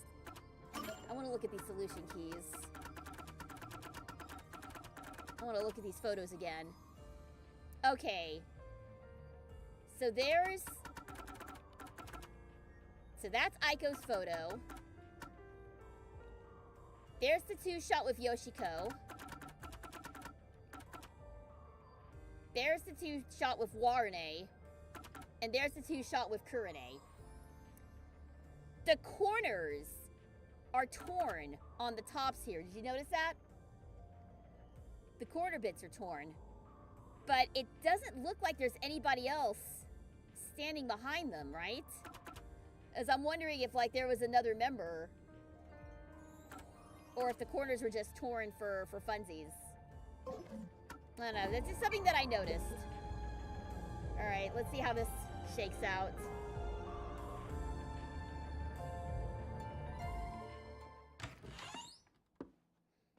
Huh?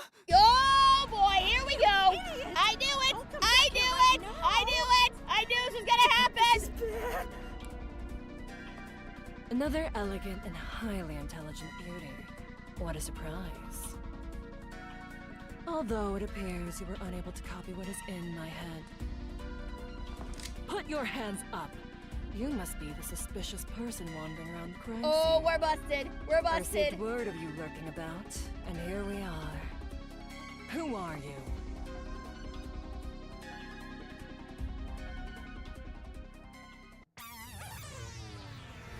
bad.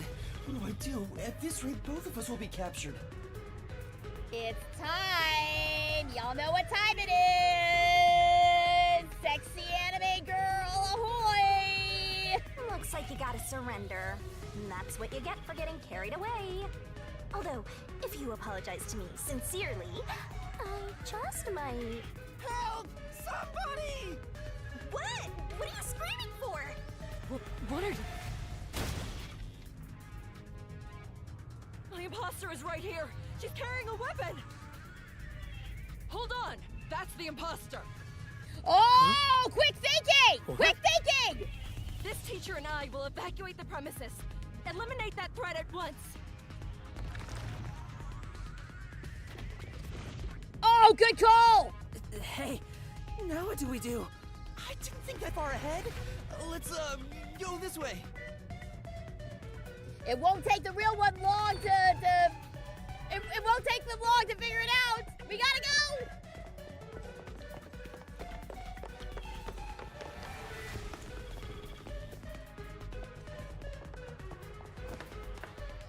That's enough! As I suspected, you can't copy what's in my head after all. I mean, it was a good Reveal call. your true identity, otherwise you will be shot.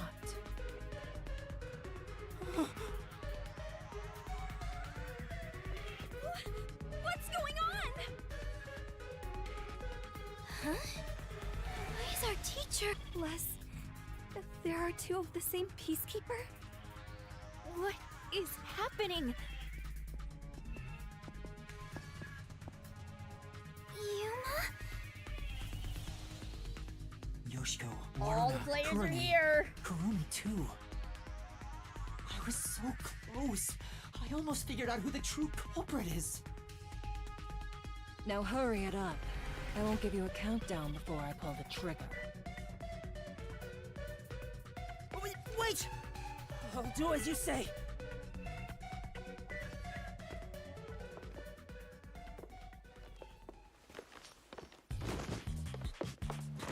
In we go! Bye-bye! Alright, we're taking back into our real forms, aren't we? Or what is he? Yeah, back into the real forms.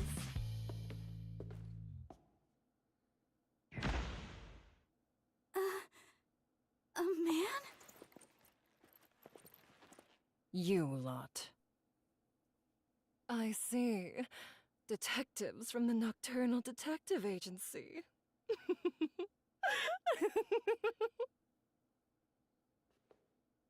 In that case, you can both be disposed of right here and now. What? Damn. I've got no choice.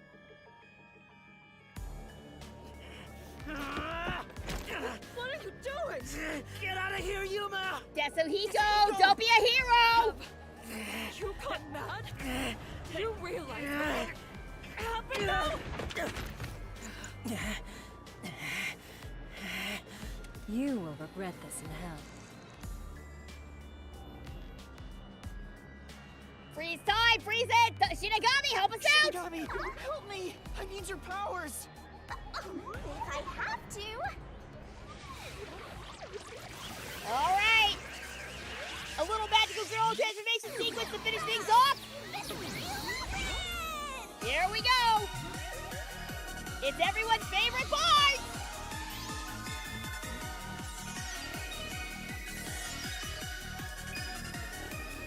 Though I appreciate that she jumped right in and didn't be like, let me give you apologize. She's like, alright, fine, let's go!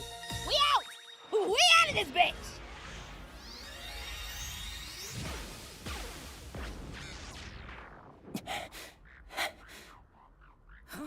Oh, and Yasuhiko's totally gonna be down for this.